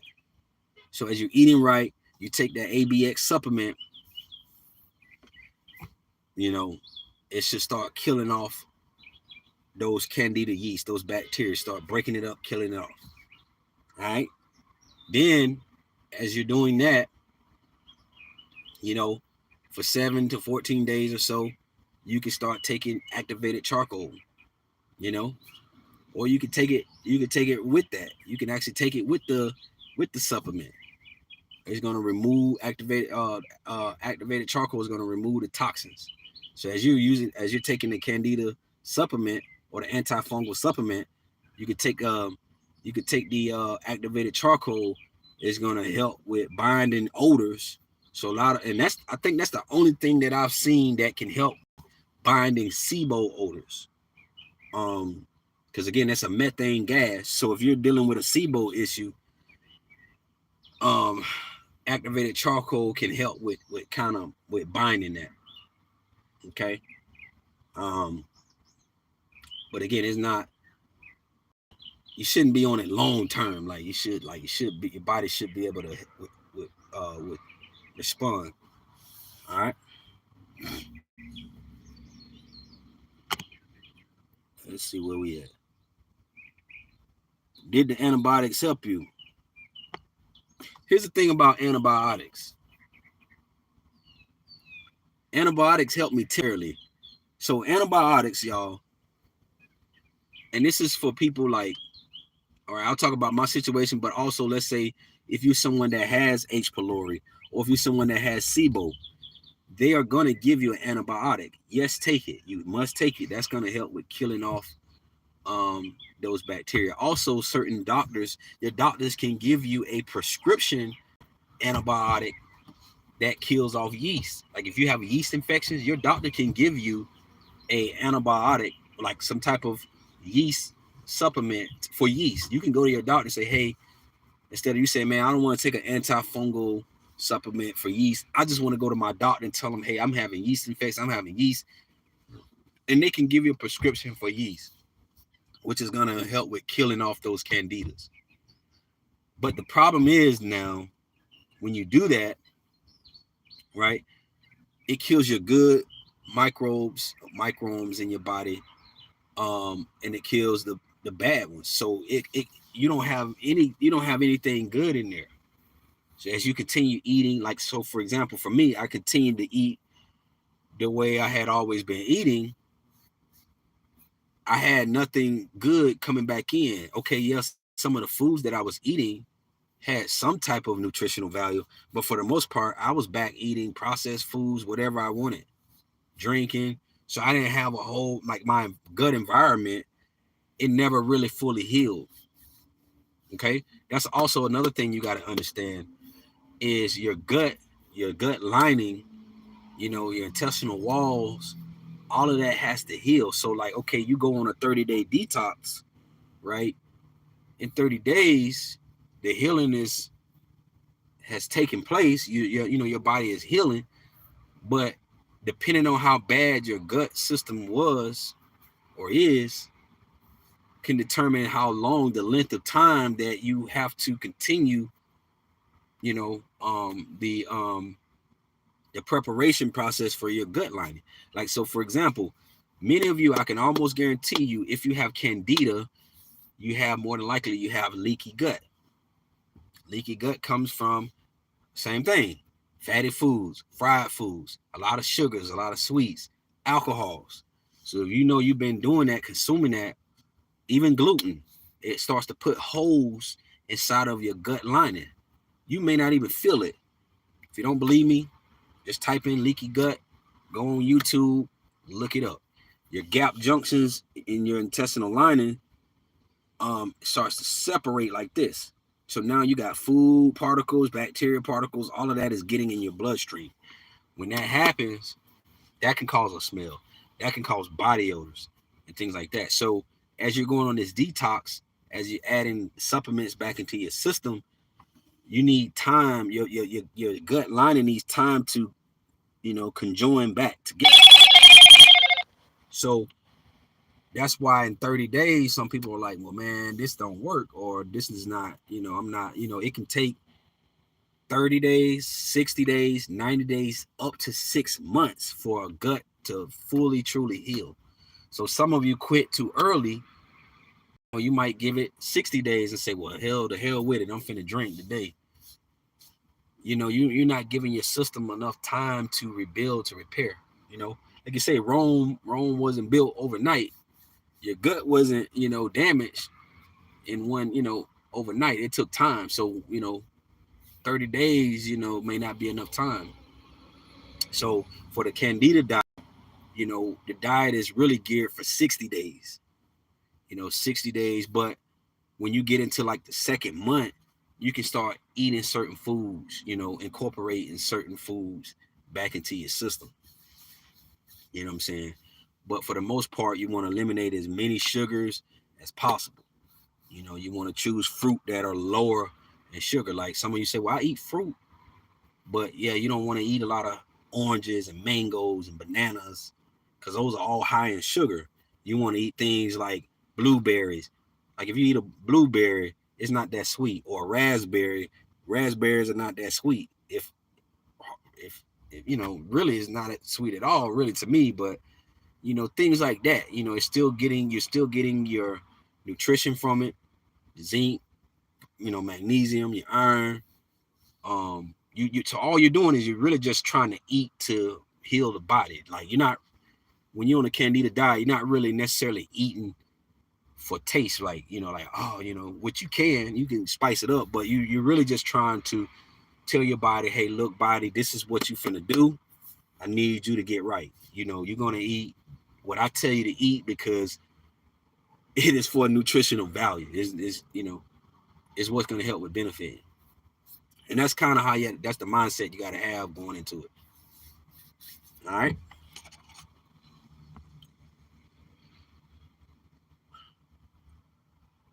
Hey, Cash, what's happening? Says, all right, I'll make a diet plan video. Please make a video on a diet plan for bad digestive system, and bad smell. All right. I like A Cass be challenging me. Cass gonna make me work for it. That's all right, man. I got you. Summer says, yeah, my main thing is discipline, especially when friends and family can smoke, drink, and eat. Like, so for example, I just had a cigar, right? Now I'm not encouraging smoking, so please don't take it that way. Don't say, oh well, McNeely smokes, so I'm gonna smoke. I'm not encouraging that. If that's not your thing, don't start it. Don't start it. But and I'm not trying to justify it. I smoke. I mean, smoking is smoking. It is what it is. Sometimes I try to justify it, but I'm not inhaling it. But there is, I'm sure, at some point, some type of smoke getting inside of my system. I'm just gonna be honest. But for the most part, with a cigar, you don't inhale it. You puff for the taste and you blow out, and it's really just about the taste. But I'm not trying to justify it. So I'm not like hard down, just inhaling it is going in my system like that. If I had to measure amount of smoke that gets in there, it's probably not a lot for the most part, because cigars are very strong. But yeah, smoking can have like I know some people that smoke and they don't have a bad breath issue. Cigars, for the most part, it just smells like I've smoked a cigar. It doesn't stink or like, oh, your breath stinks. Like it just smells like a cigar. There are times I'll smoke a cigar and I'll go blow my breath in my wife's face and say, hey, breath, there's a stink, there's a smell. She's like, nah, I don't smell anything. I'm like, what? But I can still, like right now, I can taste the cigar because I just smoked it with coffee. Now, coffee sometimes will leave a taste. But for the most part, it just is what it is. But yeah, if you're a consistent smoker or you smoke weed, marijuana, things like that, it could leave, um, especially if if you're not eating right. Like if you're eating right and smoke, like I know some Chinese people that smoke and they drink a lot of herbal teas and they don't stink, they don't smell. So it just probably depends on the type of smell, if it smells like smoke or if it smells like like feces or poop or whatever. It just depends on what the smell smells like, I guess. You know what I'm saying? So, you know, but coffee definitely will give you and this is even my wife, when my wife drinks coffee and she's never had a breath issue, she's like, hey, I gotta brush my teeth. She's just like that.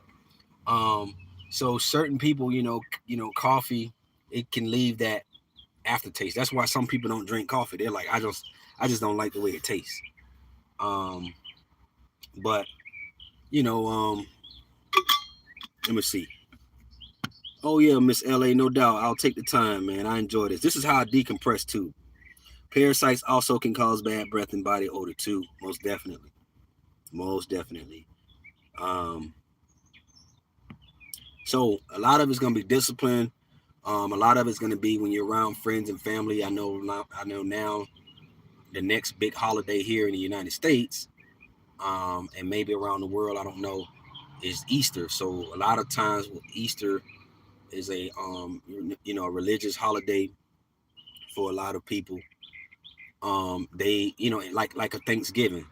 So when Easter comes, most people consume a lot of food or they cook a lot. Like, oh, like that's just a special holiday. So it's hard to have self control stay the course. But you got to do what you got to do. I mean, I hate to say it like that. Um, One thing about a candida diet, what I have learned is if you have a cheat day while you're on a candida diet, your process starts all over again. I read that. So that's the thing I could say. So let's say you were doing good, you're on day 20, right? You're like, man, I'm 10 days away. I'm starting to see some results. Because you'll know your body will start responding. You'll feel better eventually. You'll smell better. Um, there's certain smells you're just not going to have as you're consistently on this diet. Um, then let's say family come over, it's Easter or some holiday in your country, and you say, well, one day is, I'll just do this. I don't want to be rude or disrespectful to my family, so I'm gonna engage in this. The process starts all over again from day one. Yep. So, yeah. So don't let that be you. That's the thing. Is it possible you can pick back up? Yeah, you can pick back up, but the way your body is working and responding, it's kind of like a reset. It's putting the brain and the body back into reset mode to as if you were back where you once started. Like it's kind of like it's kind of hard to explain it, but your brain and your body will be back on reset mode as if you're back to eating normal. So your body's it's got to respond accordingly to that. So that's why make sure no holidays are coming up when you're getting ready to do what you got to do. Until then, try to maintain, maybe take some supplements, like I said, the chlorophyll, drink some apple cider vinegar. That helps with killing bacteria. Vinegar helps with stinky odors. Um, take the activated charcoal. Maybe you can do that. Kind of help you maintain. Try not to eat too many sweets or sugars.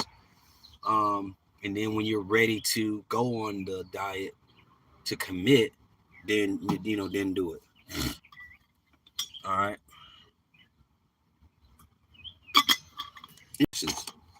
You guys have been awesome today.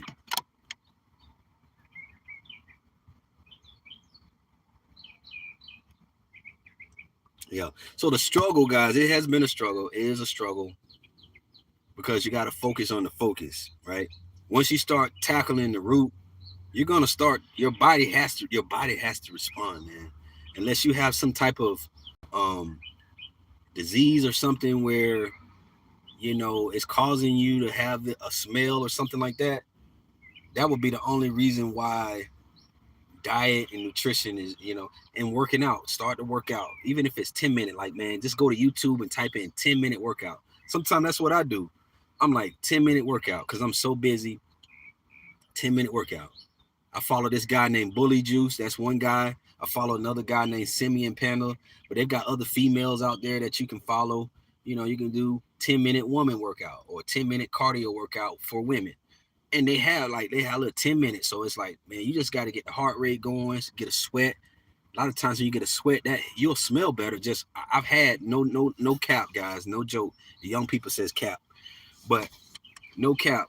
I've had people that I've mentored. I know for sure one lady. She said whenever she works out, her breath and her body odor doesn't smell as bad as days when she doesn't work out. She smells worse.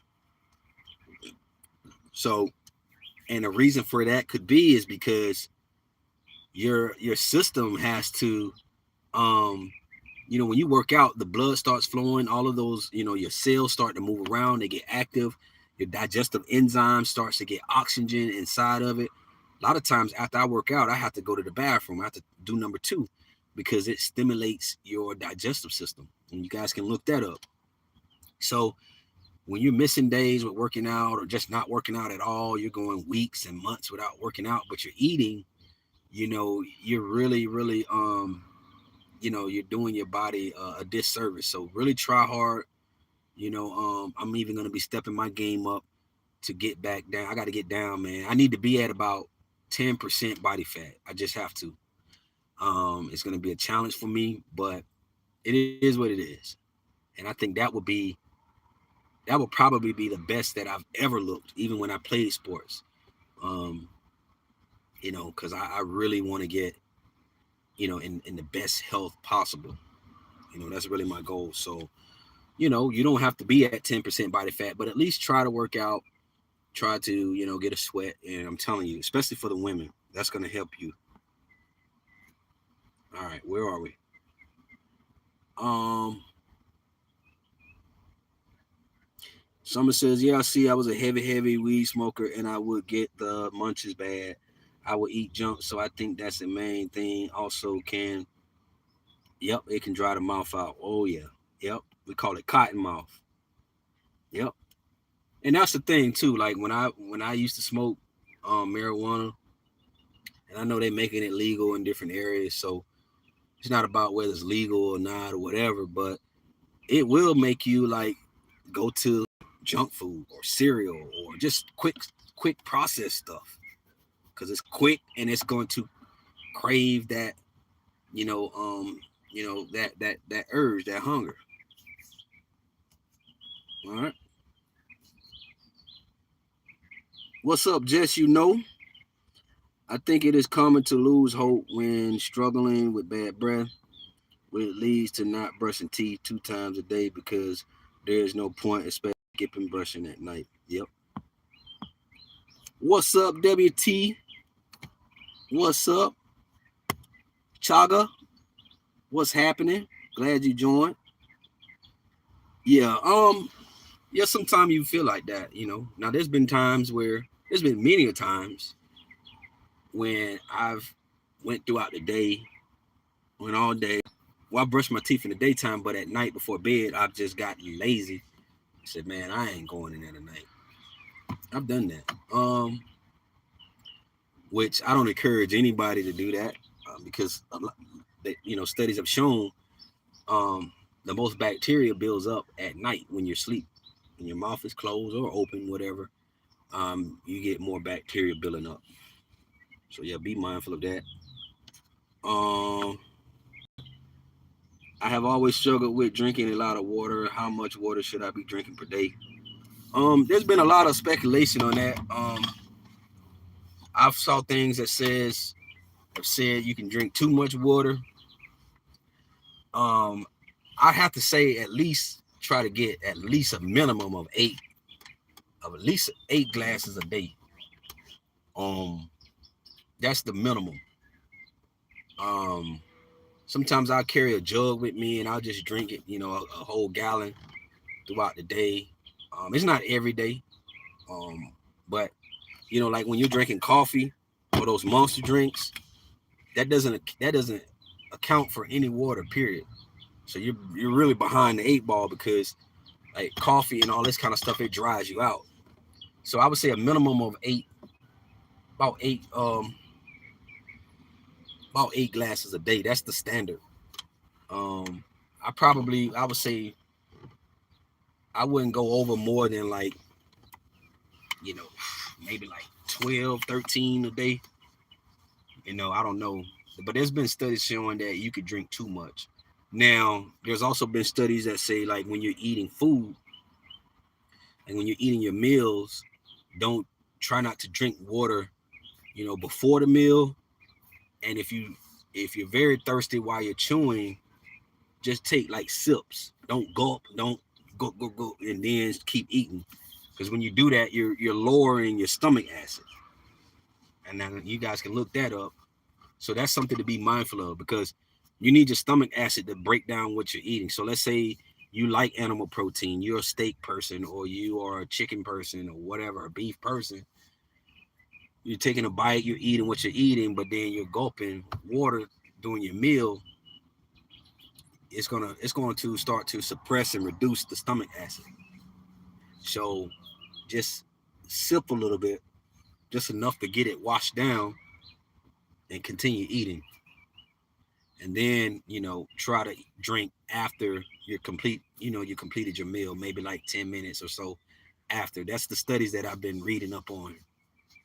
Um, so I believe that there is some truth to that. I haven't always done that, but that's something that I am more mindful of now because I am A type. My blood type is an A type, so we already have lower stomach acid. So the last thing I need is me having even lower stomach acid, especially on days if I'm eating animal protein. But again, like I said, I'm really trying hard this year to wean off of it and just lean to other options. But man, I just got this big old grill that I had got last year around this time, and I'm like, I gotta put use, man. Like, I mean, I don't know, I gotta figure something else out. So, yeah,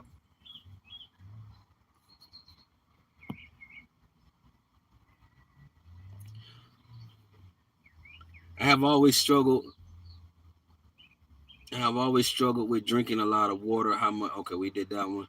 So yeah, like I said, 8 glasses minimum. Most people are not getting 8 in because they're not counting. Oh, I had 8 glasses today. Most people are not keeping track of it. Sometimes you can buy those jugs from the store and it shows you like about how many cups it is. You can just fill up your container and just take your container with you throughout the day.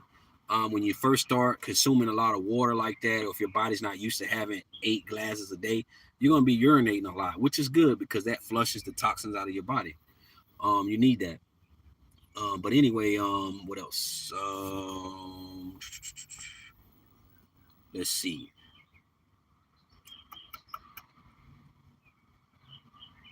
Um,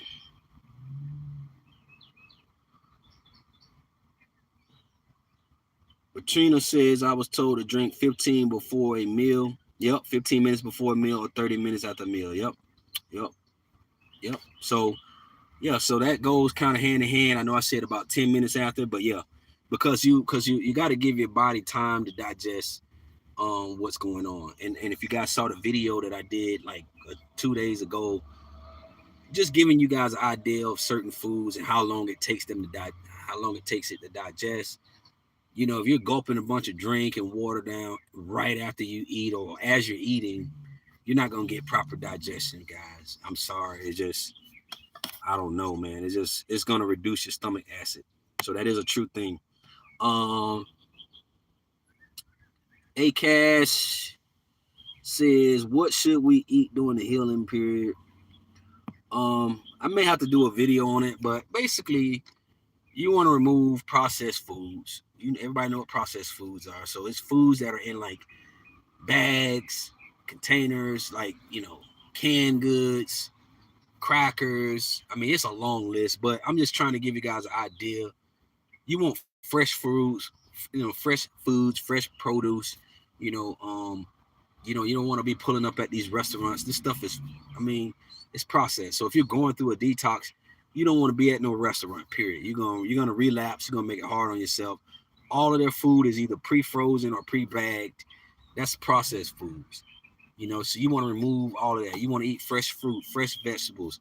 Um, you want to stay away from gluten products, a lot of noodles. I'm just trying to randomly, a lot of rices. You may can eat like things like quinoa or quinoa. Everybody pronounces it different. You may add some of that into your system. It's high in protein. It's a good fiber. Um, but also you want to be mindful with quinoa or quinoa that it is high in sulfur. So if you do have a SIBO issue, you'll know because you'll start to smell because even though you're eating good, you'll smell a little bit. But you want to eat things that are healthy and in more of a natural form. Um, you want to eat, fresh veggies, fresh fruit. You don't want like salad dressings and different things like that. You want to break it down in its purest form. So like you want to drizzle like some olive oil on it, or like apple cider vinegar, and that'll be your salad dressing. Throw some blueberries in it, strawberries, um, things like that, like nuts and seeds. You want to eat things that's light on the system, easier to digest. You don't want noodles and heavy like meats, and definitely don't want red meat, animal protein for the most part starting out. Fried, stuff. You don't want breads. None of that. Dairies, cheeses, milks, eggs. You want to kind of stay away out of those. You want to eat more of an alkaline, alkaline based diet. Alkaline. All right. That's kind of those are just some ideas, squash, zucchini, kale, spinach. Um, that's your calcium, your magnesium, your irons, your zincs. You want that calcium, iron, zinc, magnesium. You want to eat any food with that calcium, iron, zinc, magnesium. All right, but in its purest form. All right, and you just do it over time. And you're gonna get bored. You're gonna get tired. You're gonna be like, "Dang, I'm tired of the same thing." But one day you may say, "I'm gonna have a shake instead of it being a leafy green." You just got a shake now. So you just gotta get creative with it. And I can do a video on it, just kind of giving more.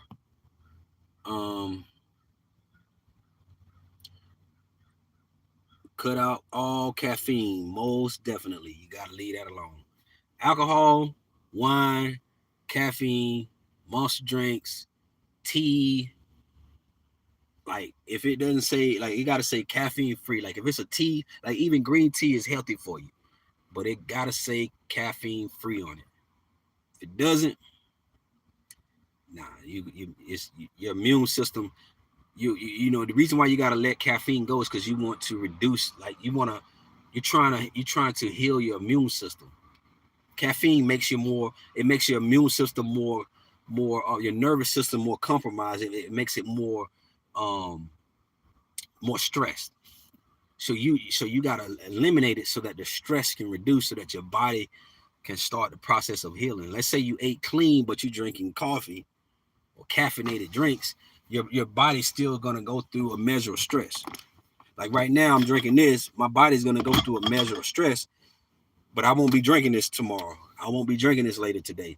I won't be drinking wine or beer today or anytime this week. So, one day, a couple days out of the week, it's not going to hurt you. But when you're starting out on a diet, like a cleanse, you don't need no caffeine at all. And that's going to be a beast. Because you're going to get these headaches, the migraines. It's going to be worse before it gets better. Trust me. All right. What we got? Tristan says, "Hey Mark, how's it going? Send you an email, but don't get a response. I assume you may be busy. Resend me another email, Tristan, if you haven't already. I'll respond. Yeah, it has been crazy busy. Sea moss, I'm hearing some really good things about sea moss. I haven't tried it though, but I heard that it does help with a lot of things, man. I will try to incorporate that this year. But I did hear also that not all sea moss is created equal. So I'm gonna still do some research. If you have any input on what type is good or better, let us know. Also, I was given an enzyme to take with every meal. Yep, enzymes can help with digestion. It helps with digesting carbs, fats, proteins. And again, the reason that is because if you don't know what your blood type is, there may be a link between the foods you're eating and your blood type. And so for people that are A-type blood type, right? Naturally, according to studies and research, you automatically have low stomach acid off rip. So imagine, you know, not taking a digestive enzyme when you're eating, especially carb meals, high carb meals, breads, things like that, high protein meals, it's your body is going to take much longer to digest it. All right. When Jojo says, when someone lived like this for a long time, even now cured, it's hard not to quit. Old habits to try to hide the bad breath. Like I feel awkward when people get close to me now. Yeah, but it'll go away, man. Like, because the awkwardness comes from just the confidence. My confidence came once I stayed the course, stayed consistent, and now I know my body, I know routine. But let's say you've been eating bad, and I'm not saying you, Jojo. But I'm just saying, like, let's say a person eats bad and then they try to mask it or do something to cover it. It's gonna be hard to have the result. Like, it's gonna be hard to do it. I mean, can it be done? It's possible, just depends on, I don't know, but it may not. It's not gonna be at a maximum level where you're like, okay, man, I feel good, I'm confident, because you haven't put the work in consistently. When you put the work in consistently, 1 or 2 days is not gonna kill you or stop. You shouldn't stop the progress, unless you are in the middle of a candida diet and then you got to start all over. Um, but um, but yeah, that's kind of that's kind of my thing. My thoughts about it. Um, just staying, just staying the course, man.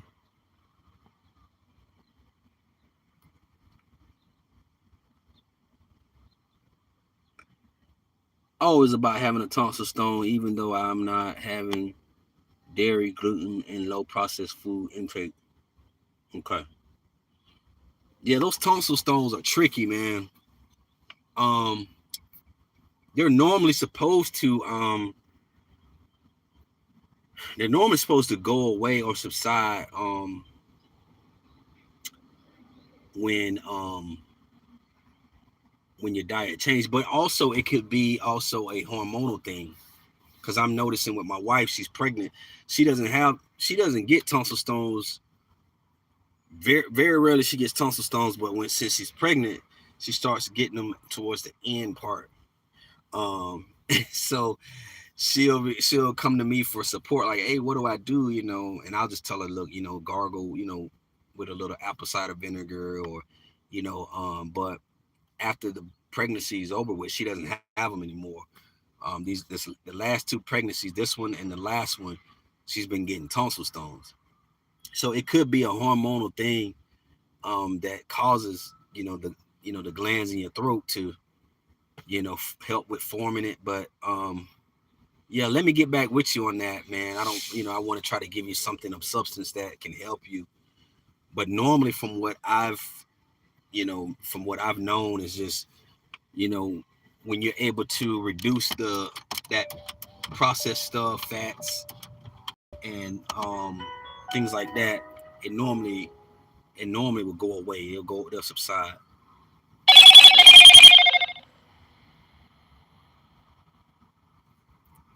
Yeah.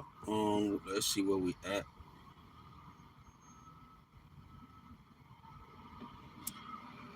When in the day you recommend to intake chlorella?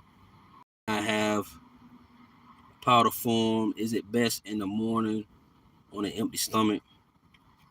Yeah, definitely, man. In the mornings, empty stomach, it definitely works. Works really good. You know, certain things you just gotta test to see how it reacts with your system. But yeah, you should be able to yeah, in the mornings, empty stomach, normally can you can see, like, sometimes at night too, like before you go to bed, like a couple hours, that has been known to work well,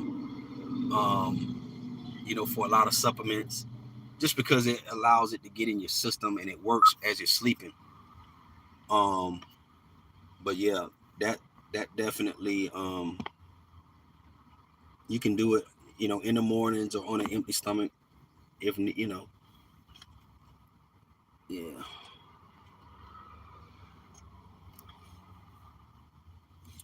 Let's see.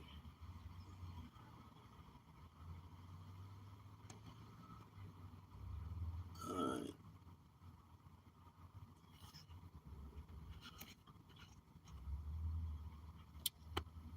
This is a good one here, guys. Jojo. You know what was crazy, Jojo? I was just talking about this Zupu, like, this week, because my wife was like, "Yo, once I have this baby, because we're supposed to have our baby, go into the hospital tomorrow night. All right, so we go in tomorrow night. She's got to be induced. Our baby is due on the 17th, but she's got to be induced. So we go in tomorrow evening. But we were talking about that supplement this week because we have been seeing a little ad or whatever. And I was like, yeah, somebody had asked me on YouTube if I tried it. And I was like, no, I haven't tried it. So I'm all for seeing how certain supplements work, getting a good cleanse and things like that. Because I'm going to be due for another detox cleanse, and then I'm going to hit the gym just going crazy.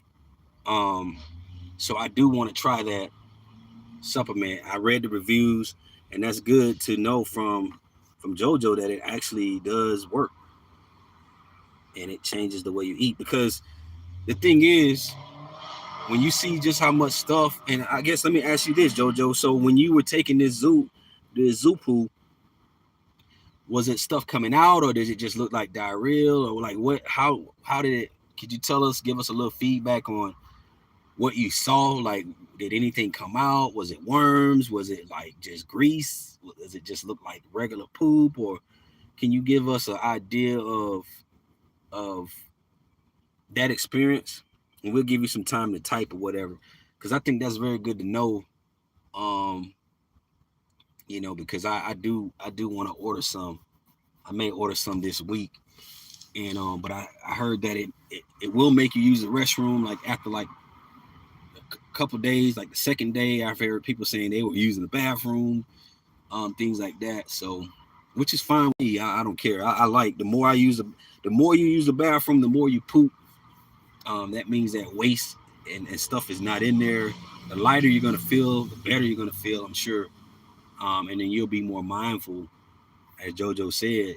Hey, I'm not gonna put this in my body, or if you do put this in your body, um, you may even start to feel weird, like, man, I don't like the way the grease feels, or I don't like the way this makes me feel afterwards. So yeah, yeah, definitely that Zupu, I want to try it. So whenever I try it, I will come out with a video, and I'll do a review, like my review on how I felt, um, and just from start to finish. Yep. But you want to always be detoxing, guys. You know, I would say at least, you know, maybe twice a year, depends on, sometimes a little bit more depending on what's going on, depending on your environment or where you live, depending on, you know, how you eat. So yeah.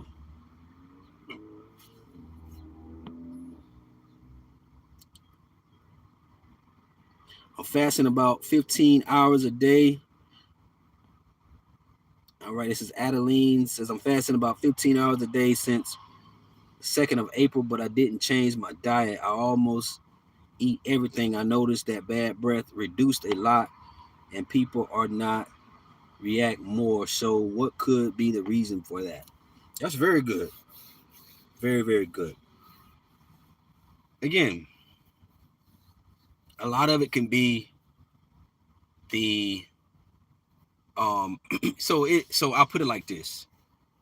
Um when you go on a fast, when you take your system through a fast, you give your body a lot of time to um absorb nutrients from whatever it was that you last ate, even if it was bad or everything.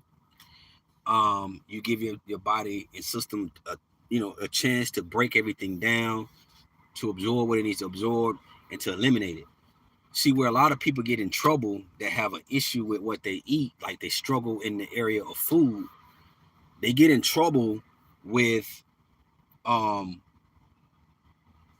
they'll eat this, like, so let's say you ate breakfast, and then like maybe an hour or two later or whatever, you're eating something else, a snack, or you're eating something else.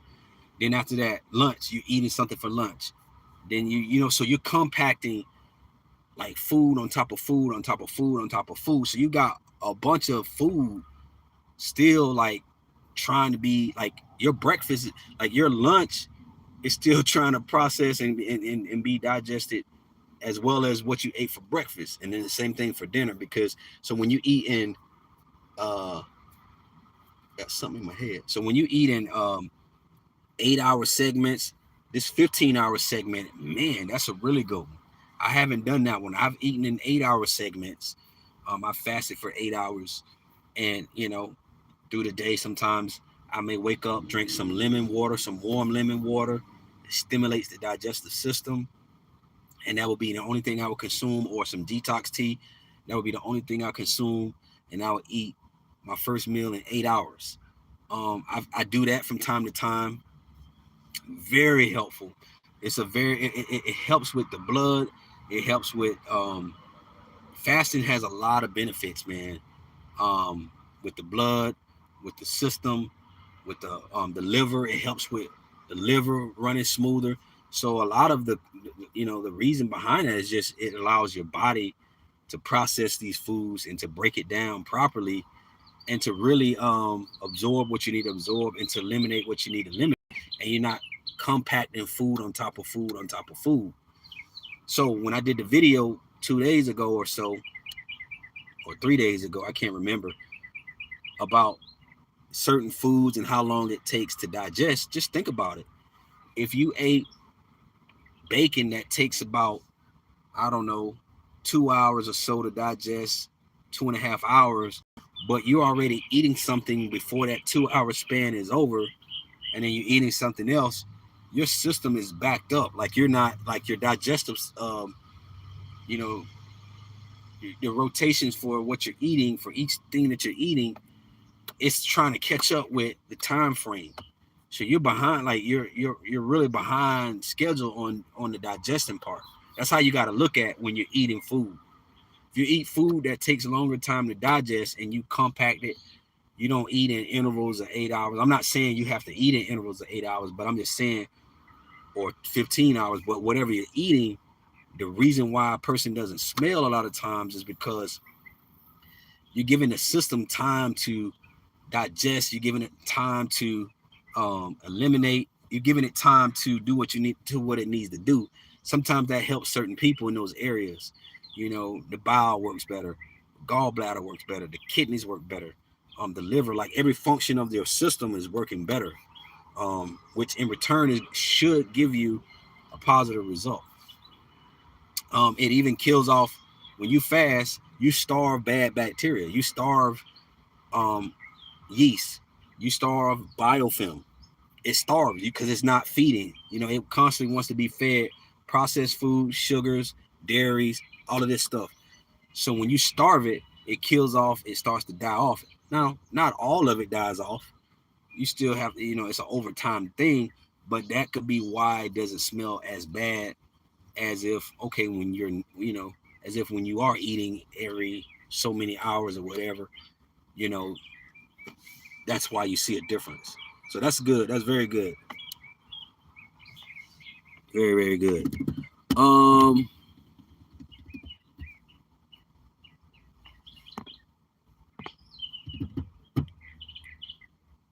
Okay. Adeline says, I'm a Muslim and I need to do it for 1 month. Oh, okay. Gotcha. Yep. For religious reasons. Yep. So, yeah, I mean, yeah, so people do things, like I said, for, religious reasons. And like I said, just because it's and I don't want to say this in a way that comes off disrespectfully to the religion, but it does spiritual, not only does it do spiritual things, but it also does physical things for the body. It helps the body. So I don't want to downplay anything by saying it like that, but it does, it has, spiritual, when you fast.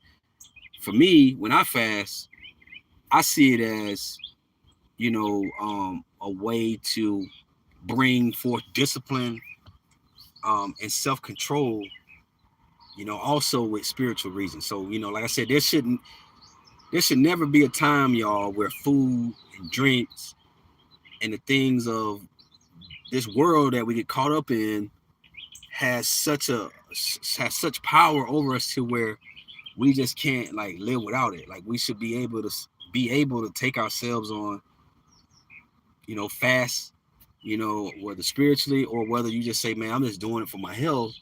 You know, we got to be able to take ourselves on these fasts just to have these, I call it spiritual disciplines, so that we're not like to the point where, oh, I can't put coffee down, you know, or man, you know, I have to have alcohol. You know, we got to be able to tell our bodies, no, you're gonna be under subjection to what has to happen. You know what I'm saying? And like that's how I view it. You know what I'm saying? You know, but like I said, we do have a lot of religions and spiritual reasons why people do it. You know, I was at a I think maybe like last year I went to this like seafood place, and there was a Muslim guy in there. I was standing in line waiting to get like some crabs or some crab legs, and he was, you know, serving everybody whatever. I was the last person, and he was, I think he was coming off of his fast, and he said, "Man, I've been fasting all day." He had told me because I didn't know, I wouldn't have known. He said, "Man, I've been fasting all day." He said, "I had no food and I had nothing to drink." And I was like, man, you know, like, wow, you know, I was just blown away because I was like, man, I could only imagine like how thirsty he must be. You know what I'm saying? Like that was what was going through my mind. Like I'm getting thirsty now just thinking about, but he was, you know, doing it unto his religion, you know, and for what he believed, and you know, spiritual reasons and stuff like that. Um, but I was like, man, you know, I commended him, man, because you know I am in the health space, so you know I do believe in fasting. You know what I'm saying? But he said he had nothing to drink either. And I said, man, I don't think I've ever fasted where I didn't drink like water. Like I've done fast where no, you know, nothing sweet, no sugar, no, you know, like only water. But, you know, I learned something new. I was like, dang, you know, wow. So yeah, man, it has a lot of great, you know, health benefits, like, you know, for the body and the mind as well.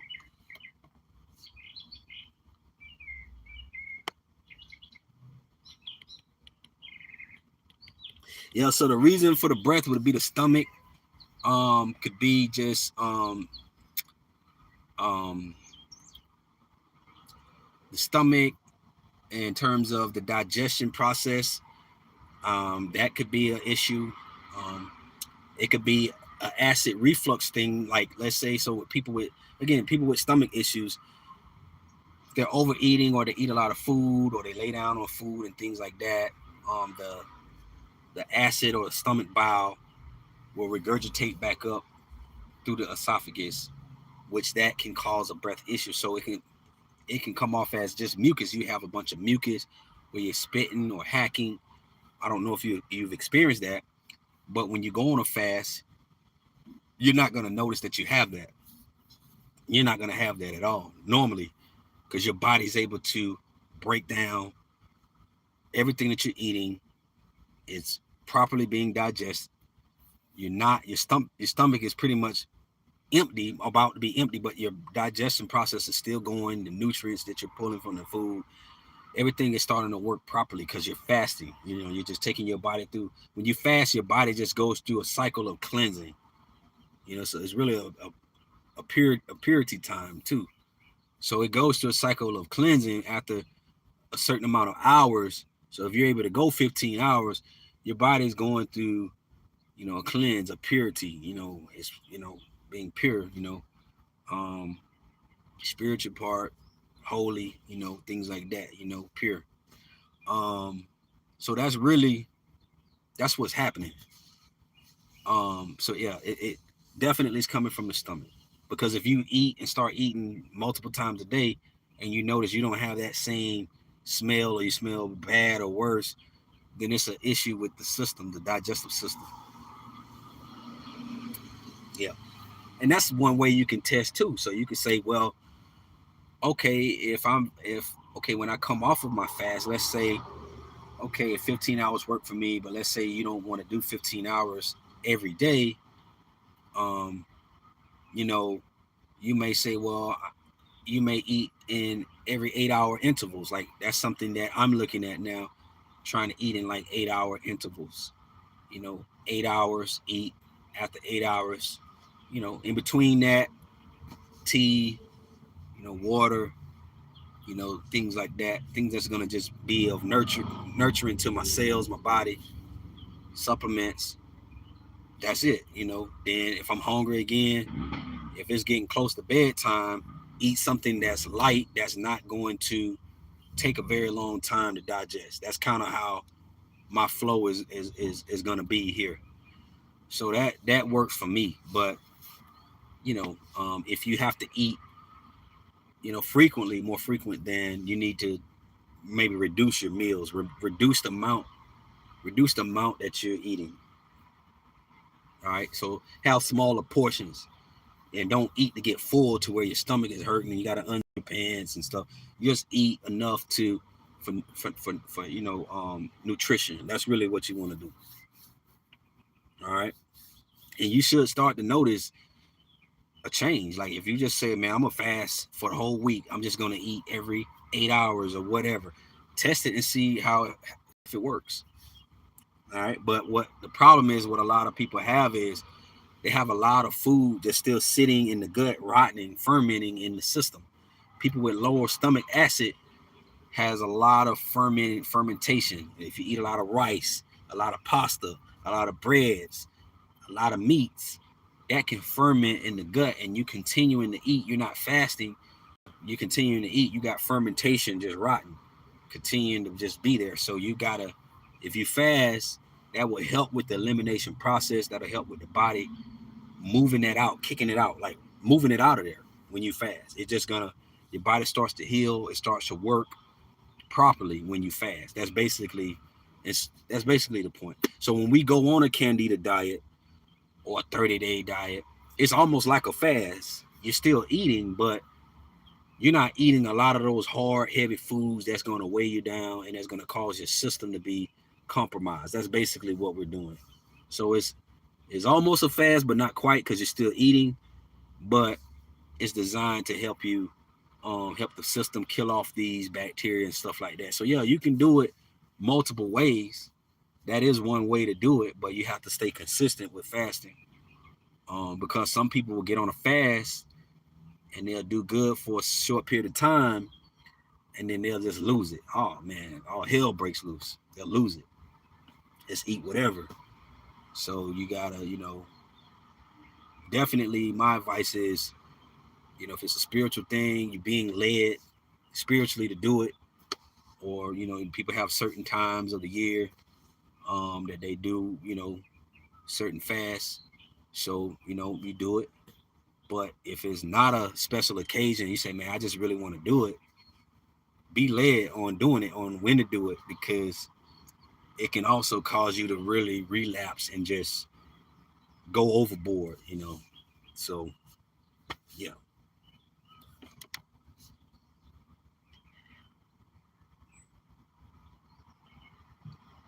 Yeah, so big ups to you, Adeline, and I hope I'm saying it right. 1 month, man. That's a great sacrifice, but no sacrifice, no reward. That's how I look at it. If you ain't willing to put the work in, sacrifice, it's hard. It's hard for everybody. It's hard. It's hard, but you can do it. I was also suffering from a sinus infection, but now I'm okay. So the reason, it could be from the stomach and the sinus infection. Yeah, sinus infection comes from the system having an infection.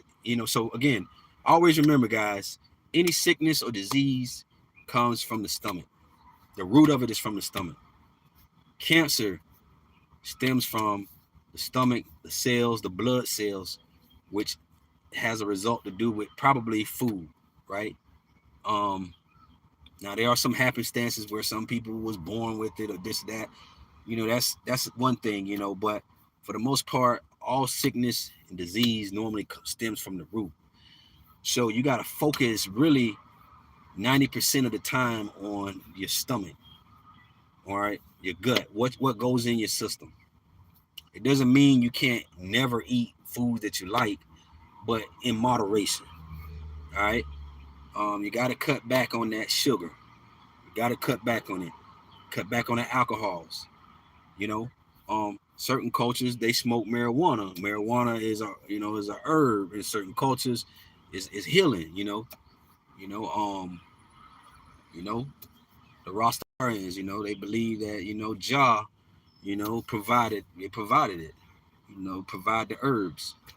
I believe that the herbs were put here for our healing. I just believe that. When I'm drinking a herbal tea, where these herbs come from?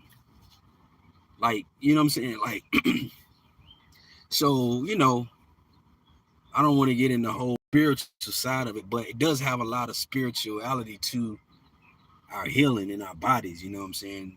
And what was placed here for us to consume. And some of this stuff that was placed here, it wasn't meant for man to consume it. I'm just gonna be honest. But again, it goes back to how we were raised and what we eat, and some of this stuff, man. That's why I'm to the point now. My wife and I, we don't even really like to eat out a whole lot because the way they do our food, man, it's just like we went to this one restaurant like a month ago. You guys probably have it in your area in the U.S. It's called BJ's, and they got it's an American type menu, so they got everything. I ate fairly decent that night. I had a blackened salmon with rice and a vegetable, so I didn't do bad. But the whole experience, man, it was just like, so the server we had, um, she was sick, man, and I was getting ready to get up and leave, but I was so hungry. I was like, man, I do not feel like we had already sat down. She had bought our drinks, and the lady was sick, man. Like they okay, the mask thing is over with here in Florida, so the people are not wearing the mask. Okay, whatever. Okay, I didn't have a mask on, so I wasn't tripping. But she was like had the sniffles and like wiping her nose and stuff like that, and I just got really like aggravated, man. I was like, man, I don't know if I want this around. Like, I don't know if I want to consume this food.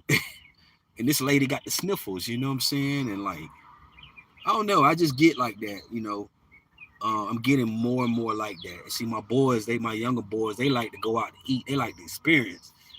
But I'm to the point now where I'm just gonna start cooking more at home because I just don't like how people like I just I'm just real cautious about how people handle my stuff. So you know, and my wife is like, "Yo, let's go." Like she's one of those kind of women, like, "Yo, let's go.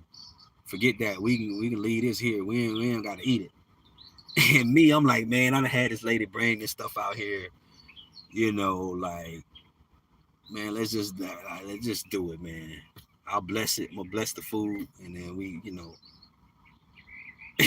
but I just, what I'm saying, like, I'm getting more like that was like my last bad experience, you know what I'm saying? So I'm just starting to get more anal about that, I guess. But anyway, guys, any final questions? We got to get ready to get out of here. Um, but yeah, you can heal sinus infections. You can heal digestive issues through fasting, through dieting, through detoxing, putting the body through. It's really an interval of cleansing. That's all you're doing is you're cleansing. So when you don't eat for a long period of time, you're cleansing. Yep. So I appreciate y'all for hanging. Um, Happy Sunday to you all. Um, we crushed this thing for like 2 hours and 30 minutes. I got some more cleaning and things that I got to do today um, before this little one gets here. But yeah, I'm really excited, man. Let's see. You all are great people too. I love your spirits. I love your energy. Um, keep learning, keep growing. I'm continuing to learn a lot. I don't know it all, but I just know that I believe that we have what it takes to cure you guys from halitosis. You know what I'm saying? Like, you shouldn't be having an ongoing smell But I think if you do certain things, get certain tests done, or even if you're like, hey, I don't believe in a doctor, but I believe in self-healing. Hey, I believe it too. I believe it can be done. You don't necessarily need a doctor to self-heal. Dr. Sabi was a herbalist, and he healed people from cancer, AIDS, HIV, herpes, all types of sicknesses. I know he was a big believer of the sea moss. He used the sea moss.